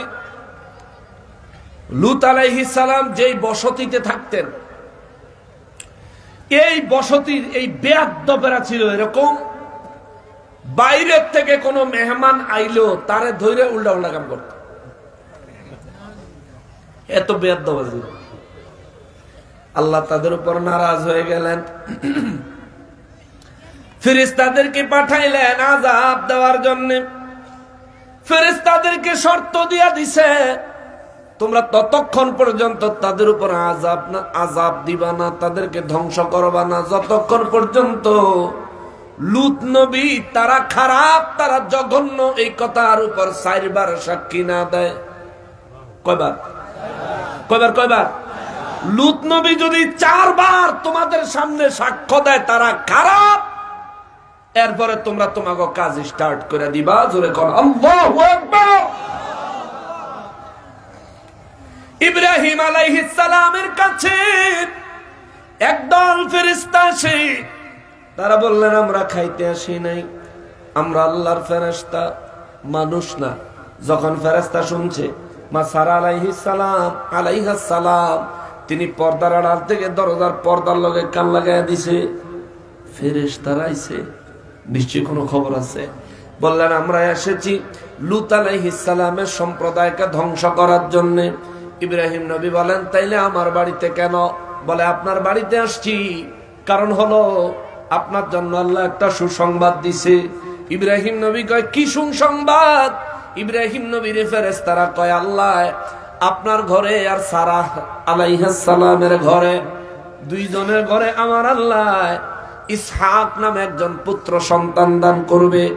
আবার ইসহাক জন্মগ্রহণ করার পরে বড় হবে, বালেগ হবে, বিয়ে করার পরে ইসহাকের ঘরে আমার আল্লাহ রাব্বুল ইজ্জত আরো একজন সন্তান দিবেন, যে হবে আপনাদের নাতি, তার নাম হবে ইয়াকুব। চিৎকার দিয়া কোন সুবহানাল্লাহ। 120 বছরের বুড়া রে আর 90 বছরের বুড়ি রে ফেরেশতারা কয় আপনাদের ঘরে সন্তান হবে, তার নাম ইসহাক। বুড়া বেডিরে যদি বাচ্চার কথা কয়, বেচারি তো হযরতে সারা আলাইহিস সালাম তিনি তো পর্দার আড়াল থেকে হাইসা দিছে। আল্লাহ কোরআন শরীফে, আল্লাহ কোরআনুল কারীমে সারা আলাইহিস সালাম যে হাইসা দিছে এই কথাটাও সূরা হুদের মধ্যে উল্লেখ করছে। জোরে কন্যা সুবহানাল্লাহ। আমি এটা বলতেছি সূরা হুদের 69 নম্বর আয়াত থেকে এটা তাফসীর। আমি যদি ওদিকে তাফসীরে ঢুকে যাই, আমি যেটা তেলাওয়াত করছি এদিকে আর ফিরে আসতে পারবো না, সময় শেষ হয়ে যাবে। এই জন্য আমি ওদিকের ঘটনাটা আপনাদেরকে বলছি। আবার যেদিন আল্লাহ বাঁচায়, আল্লাহ যেদিন যদি হায়াত দারাজ করেন এবং তৌফিক দেন, যেদিন সূরা হুদের তাফসীর হবে সেদিন আয়াত বাই আয়াত তাফসীর হবে ইনশাআল্লাহুল আজিজ। আমি শুধু আপনাদেরকে অনুবাদটা শোনাই, ব্যাখ্যাটা শোনাই। শোনেন, যখন ফেরেশতারা কইলো আপনাদের ঘরে সন্তান হবে, আল্লাহ তার নাম রাখছে ইসহাক। জোরে কন্যা সুবহানাল্লাহ। মা সারা আলাইহিস সালাম পর্দার ভিতরে হাইসা দিছে। ফেরেশতারা বলে হাসলেন কেন? কয় আরে কয় কি, আমি হইলাম 90 বছরের বুড়ি, আমার জামাই হইল 120 বছরের বুড়া, আমাকে ঘরে সন্তান হবে, এটা হাসির কথা না। ফেরেশতারা কয় শুধু আপনার ঘরে সন্তান হইব তা না, 90 বছর দিকে চিন্তা করেন, আল্লাহ সুসংবাদ দিছে আপনার ছেলের ঘরে এক সন্তান আল্লাহ দান করবে, তার নাম হবে ইয়াকুব। অর্থাৎ আল্লাহ আপনারে বুঝাইয়া দিছে 90 বছরের বুড়ি কইের না, আপনার হায়াত বহুত লম্বা, আপনার নাতি দেখা পরে মরবেন। জোরে কন্যা সুবহানাল্লাহ। এই জন্য ছেলে এবং নাতির খবর একসাথে দিয়েছেন আমার আল্লাহ। চিৎকার দিয়ে বলেন সুবহানাল্লাহ। এই জন্য আমার রব্বুল ইজ্জত বলেন ওয়া ওয়াহাবনা লাহু ইসহাক ওয়া ইয়াকুব। আল্লাহ বলেন আমি ইব্রাহিম নবীকে ইসহাক এবং ইয়াকুবের সন্তান দিয়েছি, খবর দিয়েছি, ইসহাক এবং ইয়াকুবকে দান করেছি। ফেরেশতারা ইব্রাহিম নবীর বাড়িতে খবর দিলেন। খবরের পরে কি হইল শুনবেন। ফেরেশতারা যে কি লিগে আইলো এরপরে শুনবেন। একটু বইলে আসি তাইলে মজাটা বুঝবেন। ইব্রাহিম আলাইহিস সালাম যখন সন্তান এবং নাতির খবর পাইলেন, ইব্রাহিম নবীর ভয়টা কেটে গেল। এতক্ষণ যে ভয় পাইছে, এরা কারা মেহমান, খাবার দিলাম খায় না। যখন সুসংবাদ দিলেন, ইব্রাহিম নবীর ভয় কেটে গেল। ভয় কেটে যাওয়ার পরে ইব্রাহিম নবী বলেন, সুসংবাদ পেয়েছি, আল্লাহ শুকর আদায় করছি, আলহামদুলিল্লাহ। আল্লাহ যদি সিদ্ধান্ত নেয় আমি ইব্রাহিম নবীরে এই বয়সে আল্লাহ ইসহাক দান করবেন, আমি ইব্রাহিম নবীর কোনো আপত্তি নাই, এটা আরো আনন্দের সংবাদ। কিন্তু আমি জানতে চাই, আপনারা আসলেন লূত আলাইহিস সালামের বস্তিবাসী, তার বসতবাসীদেরকে ধ্বংস করার জন্য? বলে হ্যাঁ। ইব্রাহিম নবী বলেন, ইব্রাহিম নবী বলেন, লূত আলাইহিস সালামের বস্তির মধ্যে, তার বসতির মধ্যে, তার এলাকার মধ্যে যদি 50 জন ইমানদার থাকে, তাদেরকেও কি ধ্বংস করে দিবেন? ফেরেশতারা বলে না। বলে যদি 40 জন থাকে, বলে তবুও ধ্বংস করব না। বলেন যদি 30 জন থাকে, বলেন তবুও ধ্বংস করব না। ইব্রাহিম নবী বলেন যদি 20 জন থাকে, বলেন তবুও ধ্বংস করব না। ইব্রাহিম নবী কয়, যদি লূত আলাইহিস সালামের ওই এলাকার মধ্যে, তার বসতির মধ্যে, তার বস্তির মধ্যে যদি 10 জন ইমানদার থাকে, তবুও তাদেরকে ধ্বংস করবো না। ফেরেশতারা বলে, ইব্রাহিম নবী কয় 5 জন থাকলে, তবুও না। 3 জন থাকলে, তবুও না। 2 জন থাকলে, তবুও না। যদি 1 জন ইমানদার থাকে, ফেরেশতারা কয় তবুও তাদেরকে ধ্বংস করা হবে না। ইব্রাহিম নবী বলেন, লূত আলাইহিস সালাম তিনি একজন ইমানদার এবং নবী। সুবহানাল্লাহ। লূত আলাইহিস সালাম তিনি একজন ইমানদার এবং নবী। তাইলে লূত ওই বসতির মধ্যে থাকতে, ওখানে তোমরা ধ্বংসযজ্ঞ কেমনে চালাইবা, আযাব কেমনে চালাইবা? ফেরেশতারা বলেন, আপনার রব ওই রব্বুল আলামিন আমাদের কি পাঠাইছেন, কি করতে হবে বলে দিয়েছেন। যারা ইমানদার তাদেরকে সরায় নেওয়া হবে, আর যারা নবীর দুশমন, যারা সমকামী, তাদের নসিবে দুর্গতি আছে। ইব্রাহিম নবী বলেন, তাইলে কোনো আপত্তি নাই। ফেরেশতারা ইব্রাহিম নবীর বাড়িতে সুসংবাদ দিয়ে চলে গেলেন। লূত আলাইহিস সালামের এলাকায়, লূত আলাইহিস সালামের বিবি, একটা বিবি ছিল কাফের, ওনার একটা বউ ছিল কাফের। লূত আলাইহিস সালামের বাড়িতে তারা যায়, যখন বাড়ির দরজায় যায় সালাম দিলেন, লূত আলাইহিস সালাম দরজা খুলে দিলেন। খুইলা তাকায় দেখে একদল মানুষ, যাদের চেহারা এত সুন্দর, দুনিয়াতে এত সুন্দর মানুষ লূত আলাইহিস সালাম আর কোনদিন দেখে নাই। জোরে কন্যা সুবহানাল্লাহ। লূত আলাইহিস সালাম দেখে বলে, আমার বাড়িতে মেহমান আসছে, দিলটা তো খুশি, মনটা তো খুশি, কিন্তু আমার এই কওমের লোকেরা, এরা যেই বেয়াদব, এদের কাছ থেকে আমি এদেরকে কিভাবে রক্ষা করব? হায় আল্লাহ, এমন মেহমান আমার বাড়িতে পাঠাইলেন, এখন আমি তাদেরকে কেমনে রক্ষা করব? আমার কাছে না আছে এদেরকে রক্ষা করার ক্ষমতা, আমার কাছে না আছে বিশাল বড় দুর্গ, যার ভিতরে ঢুকাইয়া দরজা বন্ধ করে দিলে ওই সমকামী বেয়াদবদের থেকে এদেরকে বাঁচাইতে পারি। ফেরেশতারা কয়, লূত আলাইহিস সালামের চিন্তা করেন না, আপনার আল্লাহ আমাদেরকে পাঠাইছে, আমরা মানুষ না ফেরেশতা। জোরে কোন সুবহানাল্লাহ। লূত নবী সঙ্গে সঙ্গে ঘরের সবারে ডাক দিয়ে কইল, এই আমার ঘরে যে মেহমান আইছে, ফেরেশতার পরিচয় দেন নাই, বললেন আমার ঘরে যে মেহমান আসছে, আমার মেহমানের খবরদার কাউরে কইবা না। লূত নবীর বিবি যেটা কাফেরা ছিল, হ্যাঁ তো গেছে গা পিছন দিয়া বাইরে। মহিলা মানুষ যদি ক্রিমিনালি করে, এই ক্রিমিনাল ধরা বড় কঠিন, ঠিক কিনা বলেন? কোন ফাঁকে দিয়া, কোন সিবা দিয়া। যেদিন বেশি ক্রিমিনালি করব, সেদিন আপনারে বেশি আদর করে ঘুম লয়া দিব, আপনি ঘুমানোর পর এই কামটা চালাইব, ঠিক কিনা বলেন? তার মিশন সে চালাইব, মিশন সাকসেসফুল। হ্যাঁ, যদি একবার চিন্তা করে যে আপনার ক্ষতি করব, আপনারে বাঁচাইতো পারনের আর কেউ নাই, যদি আল্লাহ রক্ষা না করে। লূত আলাইহিস সালামের বিবি এদেরকে দেখে বুঝতে পারে না এরা পুরুষ নাকি নারী। এদেরকে শরীরের গঠন দেখলে মনে হয় পুরুষ, শরীরের সৌন্দর্যতা দেখলে মনে হয় নারী, কিন্তু ফেরেশতারা পুরুষও না নারীও না।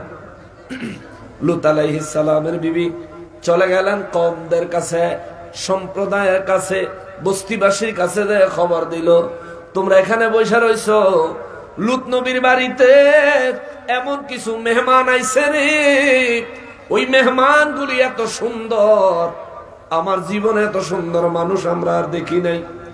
এই কওমে লূতেরা বেয়াদবেরা খবর শুনা দল বাইন্দা মনে হয় যেন এই কোন হুজুর আইছে, হুজুরে দেখতে যায়, বেয়াদবেরা দল বাইন্দা এরপরে লূত নবীর বাড়ির দিকে রওনা দিছে। লূত নবী এদেরকে দেখা দরজা আটকায় দিছে, আটকায়া দিয়া দরজার ভিতরের থেকে লূত নবী দরজা ধাক্কা দিয়ে ধরে রাখছে। ধরে রেখা রে তো আল্লাহর দোহাই লাগে, হে আল্লাহ রে ভয় কর রে, আমার মেহমান, আমার ঘরে তো আমার কন্যারা আছে, এ খবরদার এদের দিকে কোন নজর দিস না, আল্লাহ রে ভয় কর।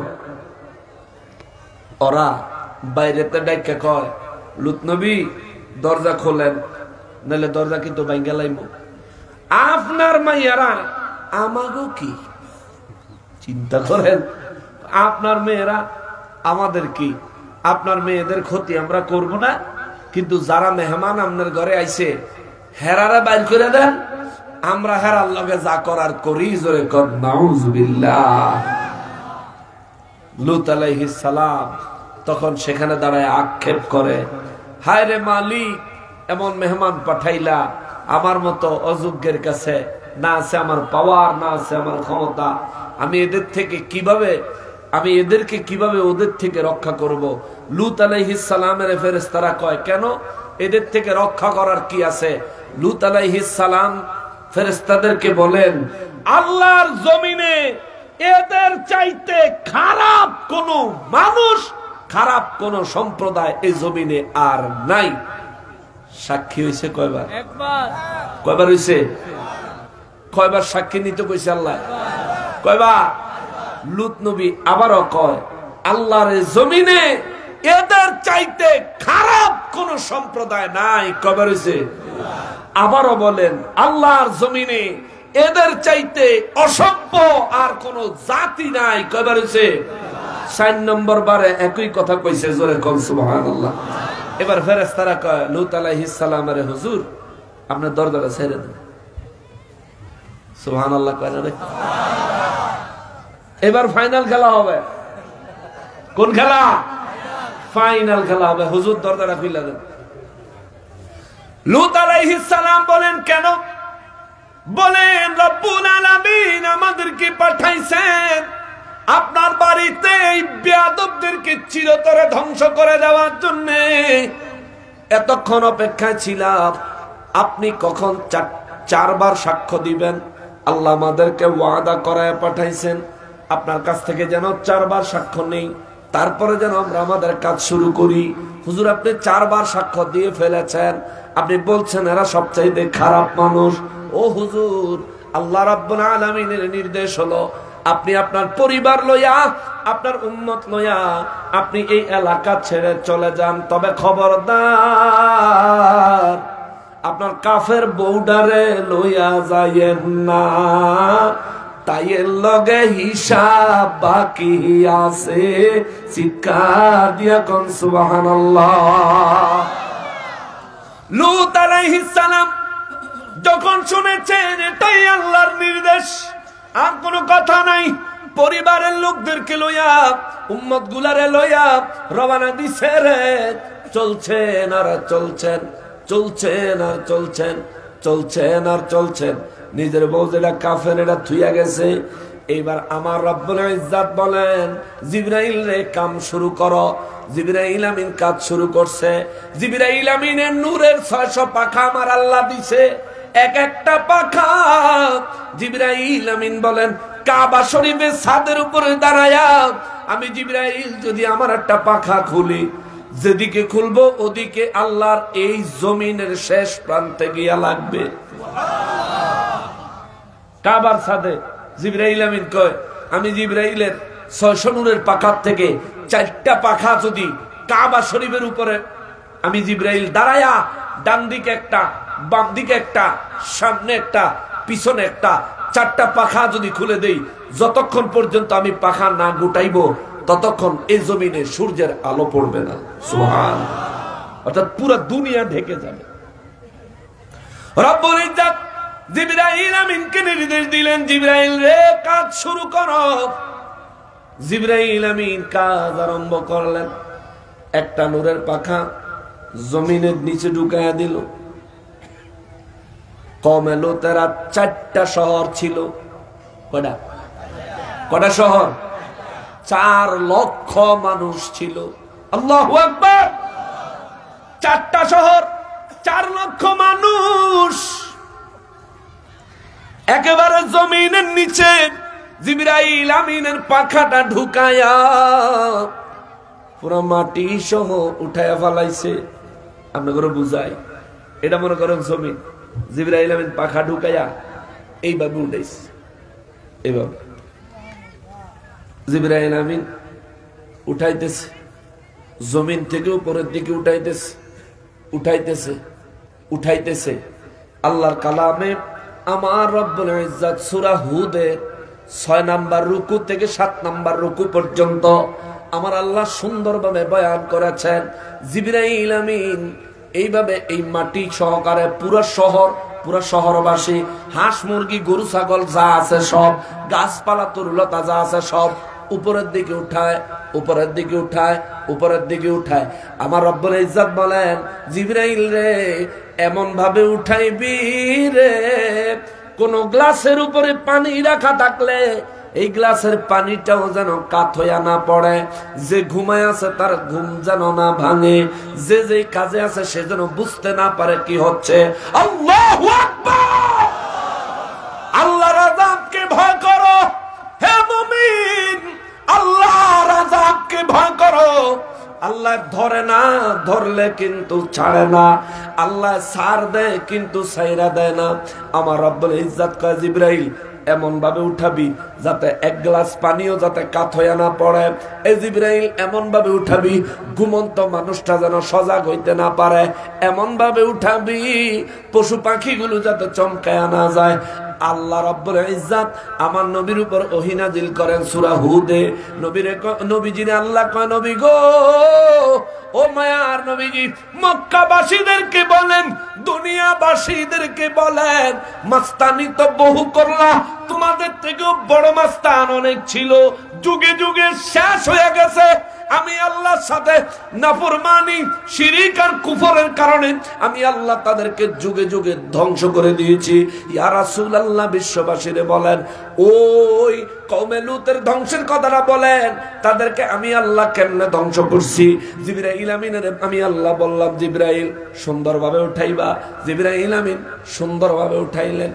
আমার আল্লাহ বলেন, জিবরাইল আমিন উঠাইতেছেন, উঠাইতেছে, উঠাইতেছে, উঠাইতে উঠাইতে এত উপরে উঠাইছে,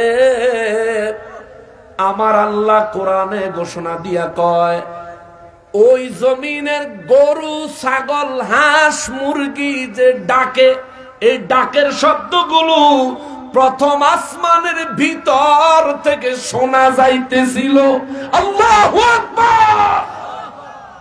এত উপরে উঠাইছে। হাঁস মুরগির আওয়াজটা কত জোরে হয়,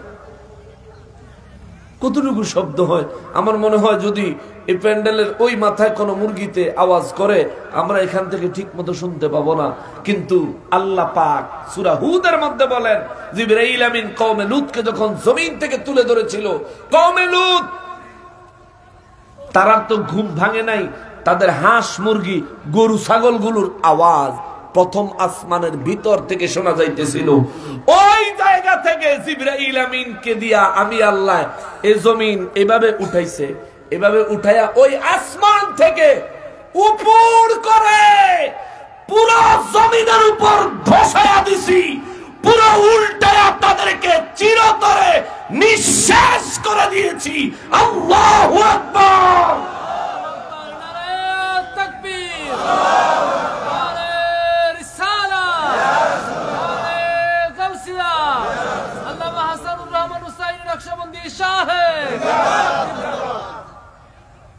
রাত্র অনেক হয়েছে, রাত্র অনেক হয়ে গেছে, লম্বা করণ যাইত না। শোনেন,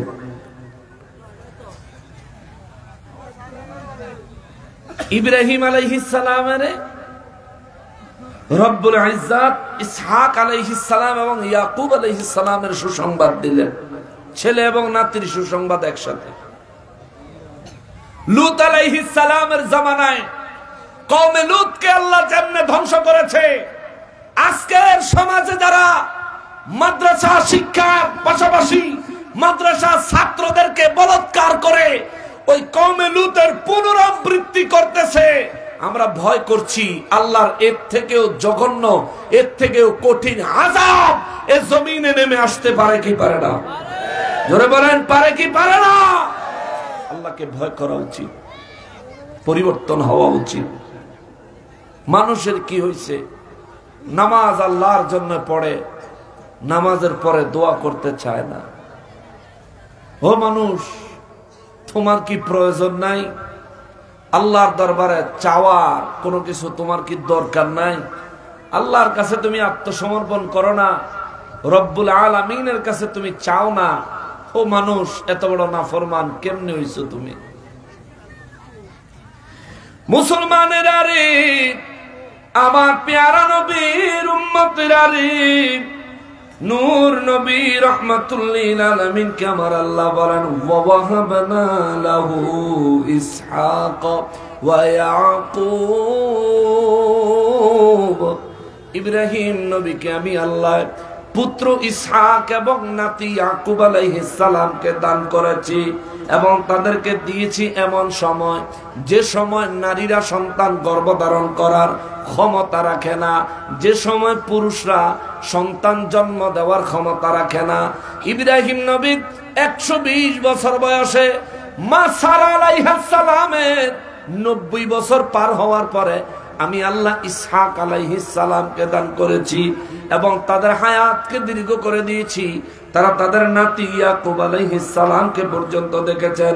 রব্বুল আলামিন বলেন, ইব্রাহিম নবীরে যে ইসহাক দান করলাম, তাদের নাতি ইয়াকুব যে দান করলাম, কুল্লান হাদাইনা, তারা ঈমান এনেছে কিন্তু শিরিকের সঙ্গে নিজেদের ঈমানকে মিশ্রিত করে নাই, যার কারণে আমি আল্লাহ কুল্লান হাদাইনা, তাদেরকেও হেদায়েতের উপর প্রতিষ্ঠিত রেখেছি। চিৎকার দিয়া পড়েন সুবহানাল্লাহ। এরপরে আল্লাহ বলেন, ওয়া নূহান হাদাইনা মিন ক্বাবল। আল্লাহ বলেন, ইব্রাহিম নবীর আগে নূহ নবীরও আমি আল্লাহ হেদায়েত দিয়েছি। আমি রব্বুল ইজ্জত নূহ নবীকে পর্যন্ত হেদায়েত দিয়েছি। শুধু তাই না, আল্লাহ বলেন, ওয়া মিন যুররিয়াতিহি দাউদ, আমি তার সন্তান দাউদ আলাইহিস সালামকে, ওয়া সুলাইমান আলাইহিস সালামকে, ওয়া আইয়ুব আলাইহিস সালামকে, ওয়া ইউসুফ আলাইহিস সালামকে, ওয়া মুসা আলাইহিস সালামকে, ওয়া হারুন এবং হারুন আলাইহিস সালামকে, ওয়া কাযালিকা নাজিল মুহসিনিন। আমি আল্লাহ এভাবেই তাদেরকে হেদায়েত দান করেছি, হেদায়েতের উপর প্রতিষ্ঠিত রেখেছি। আমি রব্বুল ইজ্জত তাদেরকে আমি আল্লাহর হেদায়েতে প্রতিষ্ঠিত রেখেছি। শোনো, ওয়া কাযালিকা নাজিল মুহসিনিন।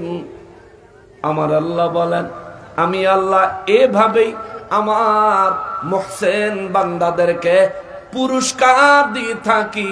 জোরে বলেন সুবহানাল্লাহ। রব্বুল ইজ্জত আরো বলেন, এখানে সিরিয়ালে আল্লাহ 18 জন নবীর নাম বলছেন। জোরে কন্যা সুবহানাল্লাহ। কতজন? 18 জন নবীর নাম আল্লাহ বলছেন, কিন্তু প্রথমে 4 জন নবীর নাম কইছে। ইব্রাহিম নবী, ইসহাক নবী, ইয়াকুব নবী আর হযরত নূহ আলাইহিস সালাম, নূহ নবীর কথা। এই 4 জনের নাম বললেন কেন?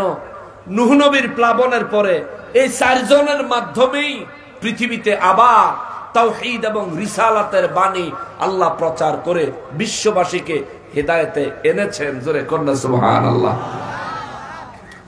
রব্বুল ইজ্জত তারপরে বলেন ওয়া যাকারিয়া হযরত যাকারিয়া আলাইহিস সালাম ওয়া ইয়াহইয়া আলাইহিস সালাম ওয়া ঈসা আলাইহিস সালাম ওয়া ইলিয়াস আলাইহিস সালাম কুল্লুম মিনাস সালিহিন।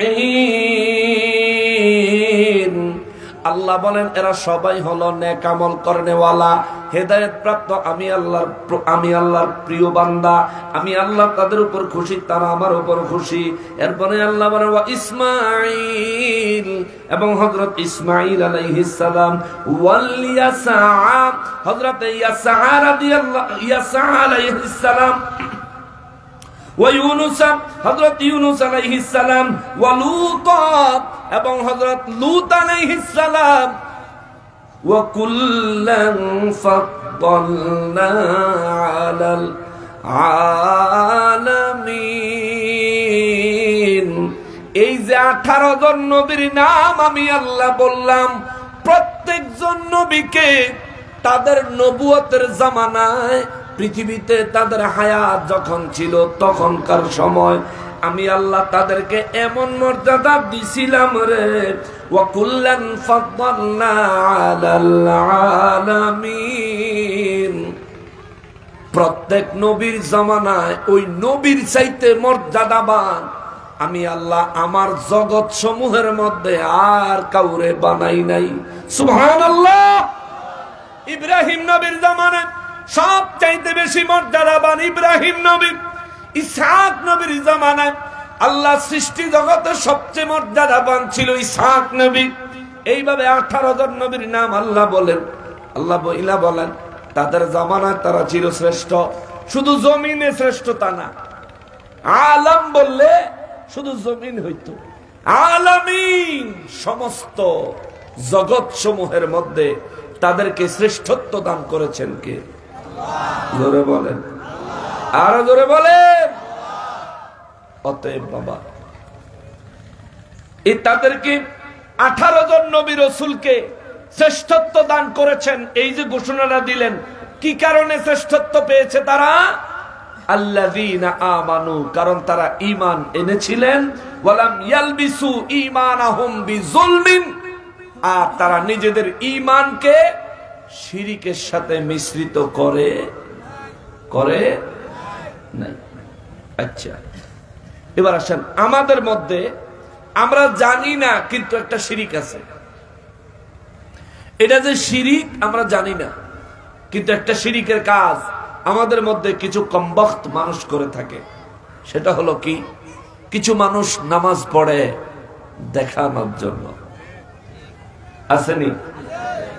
কিছু মানুষ রোজা রাখে দেখানোর জন্য, কিছু মানুষ ভালো কাজ করে দান করে দেখানোর জন্য, আসেনি? সমাজে আসেনি? আচ্ছা, নামাজ আমরা পড়ি কার জন্য? আল্লাহর জন্য। যে ব্যক্তি মানুষকে দেখানোর জন্য পড়ে, নামাজ পড়া দরকার আল্লাহর জন্য, আল্লাহর জায়গায় যখন মানুষকে দেখানোর জন্য পড়বে, নামাজ পড়তে হবে আল্লাহকে দেখানোর জন্য, যখন এই নিয়ত বাদ দিয়া মানুষকে দেখানোর জন্য পড়বে, এটা শিরক হবে। এই জন্য সূরা মাউনে আল্লাহ তাআলা বলেন ফাওয়াইলুল লিল মুসাল্লিন, কিছু মুসল্লি, কিছু নামাজি আছে রে, আমি তাগরে ওয়াইলুন নামক দোজখে নিক্ষেপ করব। জোরে কন্না নাউজুবিল্লাহ। তাইলে নামাজ পড়বো কার জন্য? কাকে দেখাবো? জোরে বলেন, সবাই বলেন। যারা নামাজ পড়ে না হেরা চিন্তা করবো আমরা বাচ্চা গেছি, আমরা পড়ি হই না, আবার মানুষের দেখাবো কি? নামাজ পড়া লাগবে, নামাজ পড়া লাগবে, রমজানের রোজা রাখা লাগবে। আপনাকে আমাকে বানাইছেন কে? এ জমিন কার? আমার এই দেহটা কার? দেহের ভিতরে রুহুটা কার? চলি যে শক্তি ক্ষমতাটা কার? তাহলে সবই আল্লাহর। আমি কে? আমি কেউই না। আমার কি? আমার কিছুই না। ওরে দুনিয়া দুনিয়া বলে করো কিসের ভাবনা, দুনিয়া দুনিয়া বলে করো কিসের ভাবনা, দুনিয়া তো দূরের কথা আমিও আমার না, দুনিয়া তো দূরের কথা তুমিও তোমার না, ঠিক কিনা বলেন? ওরে আজকে তোমার তো নাম, কালেলে আখিরি ঘুম, সব ক্ষমতা হারিয়ে যাবে, নামের আগে লিখবে তোমায় মরহুম, ঠিক কিনা? ওরে জনাবে থেকে মরহুম হতে, জনাবে থেকে মরহুম হতে এক সেকেন্ড লাগে না, দুনিয়া তো দূরের কথা আমিও আমার না, দুনিয়া তো দূরের কথা তুমিও তোমার না, ঠিক কিনা বলেন? কিসের দুনিয়া, কিসের বাহাদুরি, কিসের অহংকার, কিসের মস্তানি? নিঃশ্বাসটা বের হয়েছে, আর যদি ভিতরে না ঢুকে আমার মাস্তানি শেষ, ক্ষমতা শেষ, প্রধানমন্ত্রীর প্রধানমন্ত্রিত্ব শেষ, ঠিক কিনা বলেন? হায় হায়, আপনি চৌধুরী, আপনি হাওলাদার, আপনি মিয়া, আরো যত বংশধর মজুমদার যাই হন না কেন, নিঃশ্বাসটা নিয়েছেন, সারার ক্ষমতা আল্লাহ যদি না দেয় আপনার খেলা শেষ। মুসলমান, সময় আছে, মৌতের কথা চিন্তা করেন, ঈমানকে মজবুত করেন, আমল ঠিক মতন করেন। কেন নামাজ পড়েন না? কেন ইবাদত করেন না? যারা নামাজ পড়েন না একটা উপযুক্ত কারণ দেখান যে হুজুর আমি এই জন্য নামাজ পড়ি। নিজেকে নিজে জিজ্ঞেস করেন যে এরে আজকে রাতে যে এশার নামাজটা গেল কেন পড়লি না? নিজেকে নিজে জিজ্ঞেস করেন কেন পড়লি না, কেন, কি কারণে পড়লাম, চিন্তা করেন। অথচ রব্বুল আলামিন রহমতের নজরে আমাদের দিকে তাকিয়ে আছে। আজান হলে কারা নামাজে যায়, কারা যায় না, আল্লাহ তাআলা দেখেন।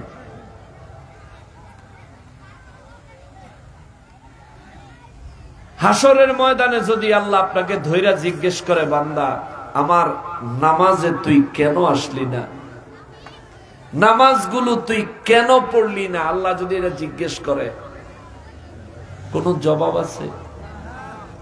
থাকলে বলেন, আমারও শিখিয়ে দেন, আমিও শিখবো। সেদিন আল্লাহকে আমিও বলবো আপনার জবাবটা। যথোপযুক্ত কোন জবাব থাকলে বলেন। এই কারণে নামাজ পড়ি না, কোন কারণ, কোন জবাব, কথা বলেন না কেন? কোন জবাব। শুধু শুক্রবারে মসজিদে গেলেন নামাজে, কেন? মানুষে কি কইব, ঠিক না? মানুষে কি কইব? আমার যুবক ভাইয়েরা, শুক্রবারে মসজিদে নামাজে না গেলে বাড়ির যে মায় বিবাহিত হইল বউ কয়, আয় হায় হায় হায় হায়, এরম না ফরমানাত দেখি নাই। গ্রামের সব মানুষ মসজিদে নামাজে গেল আর হে বেটা গেল না। এ বেটা কোন জাতের মুসলমান? ওই যে বউ গাইলাইব, আর মা যদি বাচ্চা থাকে মা তো ঝাড়ু লিয়ে দৌড়াইব, ফাদাম দামা, সারা সপ্তাহ নামাজ পড়স না, শুক্রবারেও গেলি না। এই কারণে শুক্রবারে যায়, তাও যায় যে ইমাম সাহেব রুকুত গেলে, ঠিক কিনা বলেন? সালামটা ফিরাইলে মুনাজাত দেওয়ার টাইম নেই। কি এর মুরব্বী, কি এর বুড়া, কি এর চাচা, কি এর জাডা, গাড়ের উপরে দাও এটাই বাড়িয়ে জায়গা জিনের মতো, ঠিক কিনা বলেন? আবার যায় যে সবার শেষে যাই আবার মানুষের ডেইয়া ডুইয়া সামনে গিয়া বল, আসেনি অভ্যাস? হে মুসলমান, নবীজির আদর্শ হলো মজলিসের পেছনে যেখানে খালি জায়গা পাবেন সেখানে অবস্থান করবেন। মজলিসের কাউকে ডিঙ্গায়া সামনে যাওয়া যাবে আমার নবীর নিষেধ। নবীজির সাহাবী হযরত সালমান ফারসি রাদিয়াল্লাহু তাআলা আনহু প্রতিদিন নবীজির নসিহতের মজলিসে সামনের সারিতে বসতেন। আমার নবীর চেহারা মোবারক দেখতেন। নবীজি যখন বয়ান করতেন মনোযোগ দিয়ে শুনতেন। সালমান ফারসি রাদিয়াল্লাহু তাআলা আনহু একদিন নবীজির মজলিস আরম্ভ হয়ে গেছেন, তিনি আগে আসতে পারেন নাই, দেরি হয়ে গেছে। সাহাবায়ে কেরামের অনেক বড় মজলিস হয়েছে, সবার পিছনে সালমান ফারসি রাদিয়াল্লাহু তাআলা আনহু বসেছেন। কারো কাঁধ ডিঙ্গায়া সামনে আসে নাই। তাকে যেই সাহাবী দেখছে সে বলেছে ভাই সামনে যান, কারণ সবাই জানে হযরত সালমান ফারসি রাদিয়াল্লাহু তাআলা আনহু প্রতিদিন নবীজির সামনের কাতারে বসে, সামনের সারিতে বসে আমার নবীজির নসিহত শুনেন, সবাই জানেন। এই জন্য যে দেখলো সেই বলল সামনে যান। সালমান ফারসি রাদিয়াল্লাহু তাআলা আনহু দুই হাত জোড় করে বলে, ভাই ভাই রে, আমার নবীজি বলেছেন মজলিসের পিছনে যেখানে খালি জায়গা পাবে সেখানে বসে যাবে, কাউকে ডিঙ্গায়া সামনে যাবা না। আমি সালমান ফারসি আমার নবীর এই নির্দেশকে অমান্য করতে পারবো না। ও ভাই তোমরা তোমাদের জায়গায় বসো, আমি ডিঙ্গায়া যাবো না। আমাগো সমাজের, আমাগো এলাকার, আমাগো মসজিদের সভাপতি কিংবা সেক্রেটারি কিংবা অন্য কোন সদস্য কিংবা সমাজের কোন মর্যাদাশীল ব্যক্তি, উচ্চ বংশের লোক, ধনী মানুষ, সবার শেষেও যদি মসজিদে যায় নামাজ বগলের তলায় লইয়া জিনের মতো সবাই ডিঙ্গায়া ডিঙ্গায়া সামনের কাতারে চলে যায়, এমন মানুষ কাশি কাটার জমিনও নাই। হ্যাঁ, আরে কি কর, এখনো আছে। তারা তো কালকে আন্দোলন করবে, এই হুজুর আর আনন্দের তোমার আন্দোলন করলে করুগা। আপনার এই বদ অভ্যাস চেঞ্জ করতে হবে। আপনি জানেন আমার নবীর নির্দেশ হলো আপনি আইসা শেষে যেখানে জায়গা পাবেন সেখানে বসে যাবেন, কাউকে ডিঙ্গে সামনে যাবেন না, আমার নবীর নিষেধ। হযরত সালমান ফারসি রাদিয়াল্লাহু তাআলা আনহু আমার নূর নবী রাহমাতুল লিল আলামিনের এমন প্রেমিক ছিলেন, এমন প্রেমিক ছিলেন।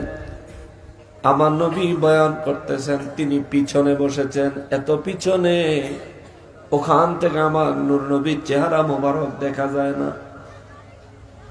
না দেখতে পেয়ে সালমান ফারসি রাদিয়াল্লাহু তাআলা আনহু দু চোখের পানি জর জর করে ছাড়তেছেন। আর আমার নবীজিকে দেখার জন্য একবার ডান দিকে মাথাটা বাড়ায়, আবার বাম দিকে বাড়ায়, আবার একটু উঁচু করে তাকানোর চেষ্টা করে। সালমান ফারসি রাদিয়াল্লাহু আমার নবীকে পিছন থেকে দেখতে পারে না, যার কারণে তার চোখ বেয়ে বেয়ে শুধু পানি আর পানি পড়তেছে, গাল বেয়ে বেয়ে জর জর করে পানি পড়তেছে। মুসলমান রে, আমার নবী রাহমাতুল লিল আলামিন বয়ান করতেছিলেন। ইন দা মিন টাইম এমন সময় সামনের সারির সাহাবায়ে কেরাম বলে উঠলেন, হায় হায়, কার বাড়িতে যেন গোশত রান্না করতে গিয়া পুড়ে ফেলেছে, গোশত পোড়া গন্ধ আসতেছে। আরেকজন সাহাবী কয়, মনে হয় কলিজা পোড়া গন্ধ আসতেছে। আবু বকর সিদ্দিক রাদিয়াল্লাহু তাআলা আনহু বলেন, আপনারা একটু চুপ করেন, আমার নবীর নসিহতটা শুনি। সব সাহাবীরা কলিজা পোড়া গন্ধ আসতেছে বলার পরে আমার নবীর দিকে তাকাইলে, তাকায় দেখে আমার নূর নবীজির চক্ষু মোবারক থেকে পানি মোবারক জর্জর করে পড়তেছে। আমার নবী কাঁদতেছেন, নবীজি কথা বলেন না। আবু বকর রাদিয়াল্লাহু তাআলা আনহু নবীজির খেদমতে দাঁড়ায় কয়, নবী গো, আমার পিতা মাতা আপনার নুরানি কদমে কুরবানি হোক। হুজুর আপনি কেন কান্দেন? আমাদের আচরণে কষ্ট পাইছেন কিনা আমাদেরকে বলেন, যদি কোনো শাস্তি দেওয়ার থাকে আমাদেরকে দেন। হুজুর তবু আপনি আমাদের কারণে কান্না করিয়েন না গো নবীজি। আমার নবী বলেন, আবু বকর রে, এই কারণে আমি কান্দি না। ওমর রাদিয়াল্লাহু তাআলা আনহু দাঁড়ায় কয়, নবী গো, আমি ওমরের আব্বা, আমি ওমরের আম্মা, আমি ওমর নিজে আপনার নূরানি কদম মোবারকে কুরবান হয়ে গেলাম। হুজুর দয়া করে বলেন কি সমস্যা হয়েছে, কেন কান্দেন? আমার নবী বলেন, সাহাবীরা রে, তোমরা এখানে বসে গোশত পোড়া গন্ধ পাচ্ছ, কেউ বলো কলিজা পোড়া গন্ধ। গন্ধটা আসলে কলিজা পোড়া গন্ধ, কিন্তু এটা কারো বাড়ির তরকারির কলিজা পোড়া গন্ধ না রে সাহাবীরা। ওই পিছনে আমার সালমান ফার্সি আমাকে না দেখতে পেয়ে তার ভিতরে তার কলিজায় আগুন লেগে গেছে। তার কলিজা পোড়া, প্রেমের পোড়া গন্ধ তোমাদের নাকে আসতেছে। আমার সালমান ফার্সির সামনে দে। আল্লাহু আকবার।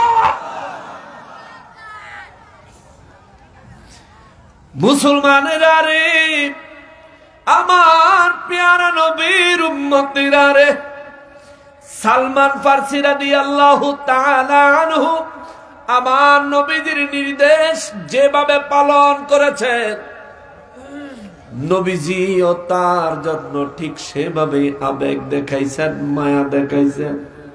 আল্লাহ তাদের উপর রাজি এবং খুশি হয়ে গেছেন। কুরআনুল কারীমে আমার আল্লাহ বলেন, রাদিয়াল্লাহু আনহুম ওয়া রাদু আনহু। আল্লাহ বলেন, আমি রব্বুল আলামিন তাদের উপর খুশি, তাদের উপর সন্তুষ্ট। শুধু তাই না, আল্লাহ কয় তারাও আমার উপর সন্তুষ্ট। জোরে বলেন সুবহানাল্লাহ। আল্লাহ আমাদের উপর খুশি হইলে আমাদের লাভ আছে, কিন্তু আল্লাহর উপর আমরা খুশি হইলে কোনো লাভ আছে? আল্লাহর উপর খুশি না হইলে কি আর খুশি হইলে কি, তাতে কি আল্লাহর কোনো ক্ষতি আছে? কোনো ক্ষতি নাই। কিন্তু আল্লাহ কয় সাহাবীরা হলো এমন দল যাদের উপর আমি খুশি এবং তারাও আমার উপর খুশি। জোরে কোন সুবহানাল্লাহ। নবীর সাহাবী হইয়া যদি নবীর মজলিসে কাউরে ডিঙ্গায়া, মানুষের ডিঙ্গায়া সামনের কাতারে না যায়, এ কাশি কাটার মুসলমান, শরীয়তপুর সখীপুরের মুসলমানেরা রে, যদি ইতিপূর্বে এমন অভ্যাস থাকে আজকের থেকে ছেড়ে দেন, নবীর মহব্বতে ছেড়ে দেন। চেষ্টা করবেন আগে মসজিদে যাওয়ার জন্য। যদি আগে যাইতে না পারেন, যেখানে যায় জায়গা পাবেন সেখানে অবস্থান করবেন।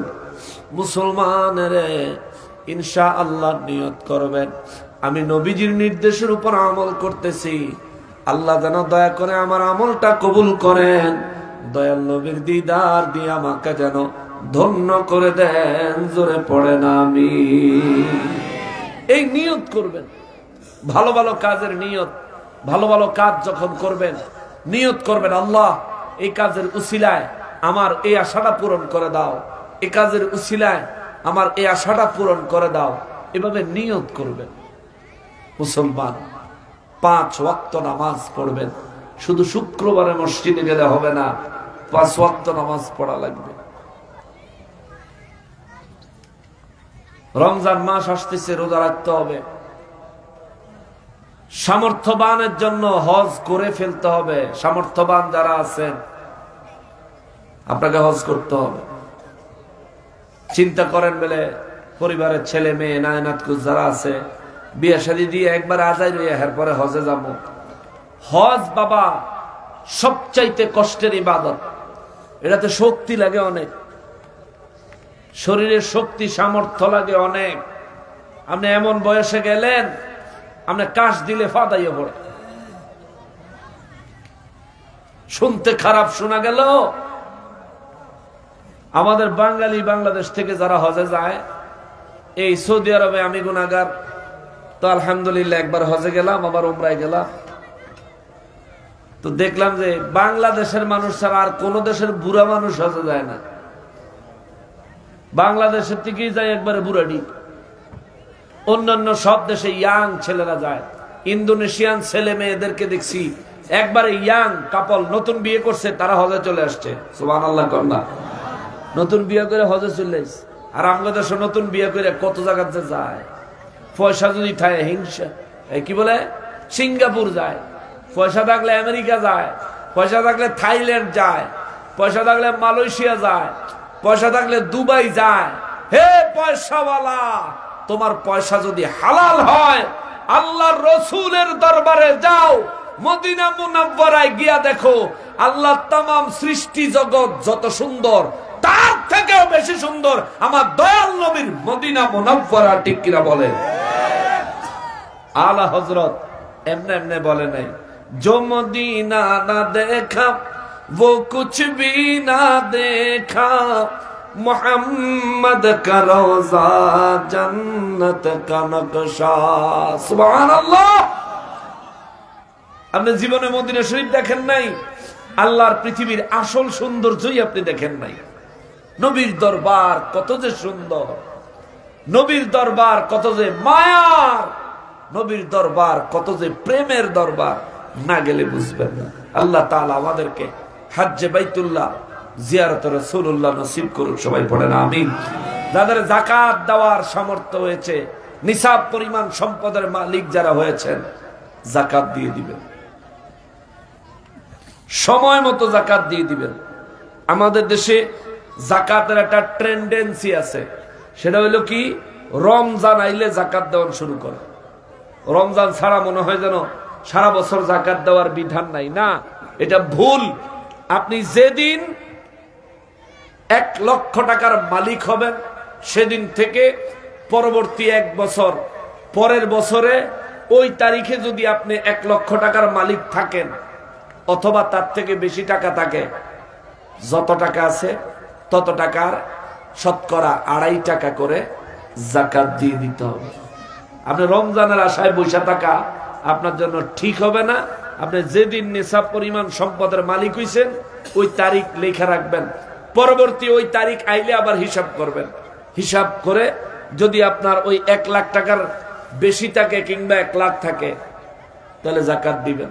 আর যদি 1 লাখের থেকে কইমা জায়গা, অর্থাৎ 52.5 ভরি রূপার মূল্য আর কি, এখন সেই 52.5 ভরি রূপার মূল্য এখনকার বাজারে যদি 80,000 হয়, তাহলে আপনি 80,000 ধরতে হবে। যদি 1 লাখ হয় 1 লাখ ধরবেন, 70,000 হলে 70,000 ধরবেন।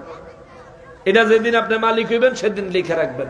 পরবর্তী বছর ওই তারিখে হিসাব করে দেখবেন যে আপনার কাছে এই টাকার থেকে বেশি আছে কিনা, কিংবা এই টাকা পরিমাণ আছে কিনা। পরিমাণ মতো থাকলেও আপনাকে যাকাত দিতে হবে। আর যদি কইমা যায় তাহলে আপনার উপর যাকাত ফরজ না।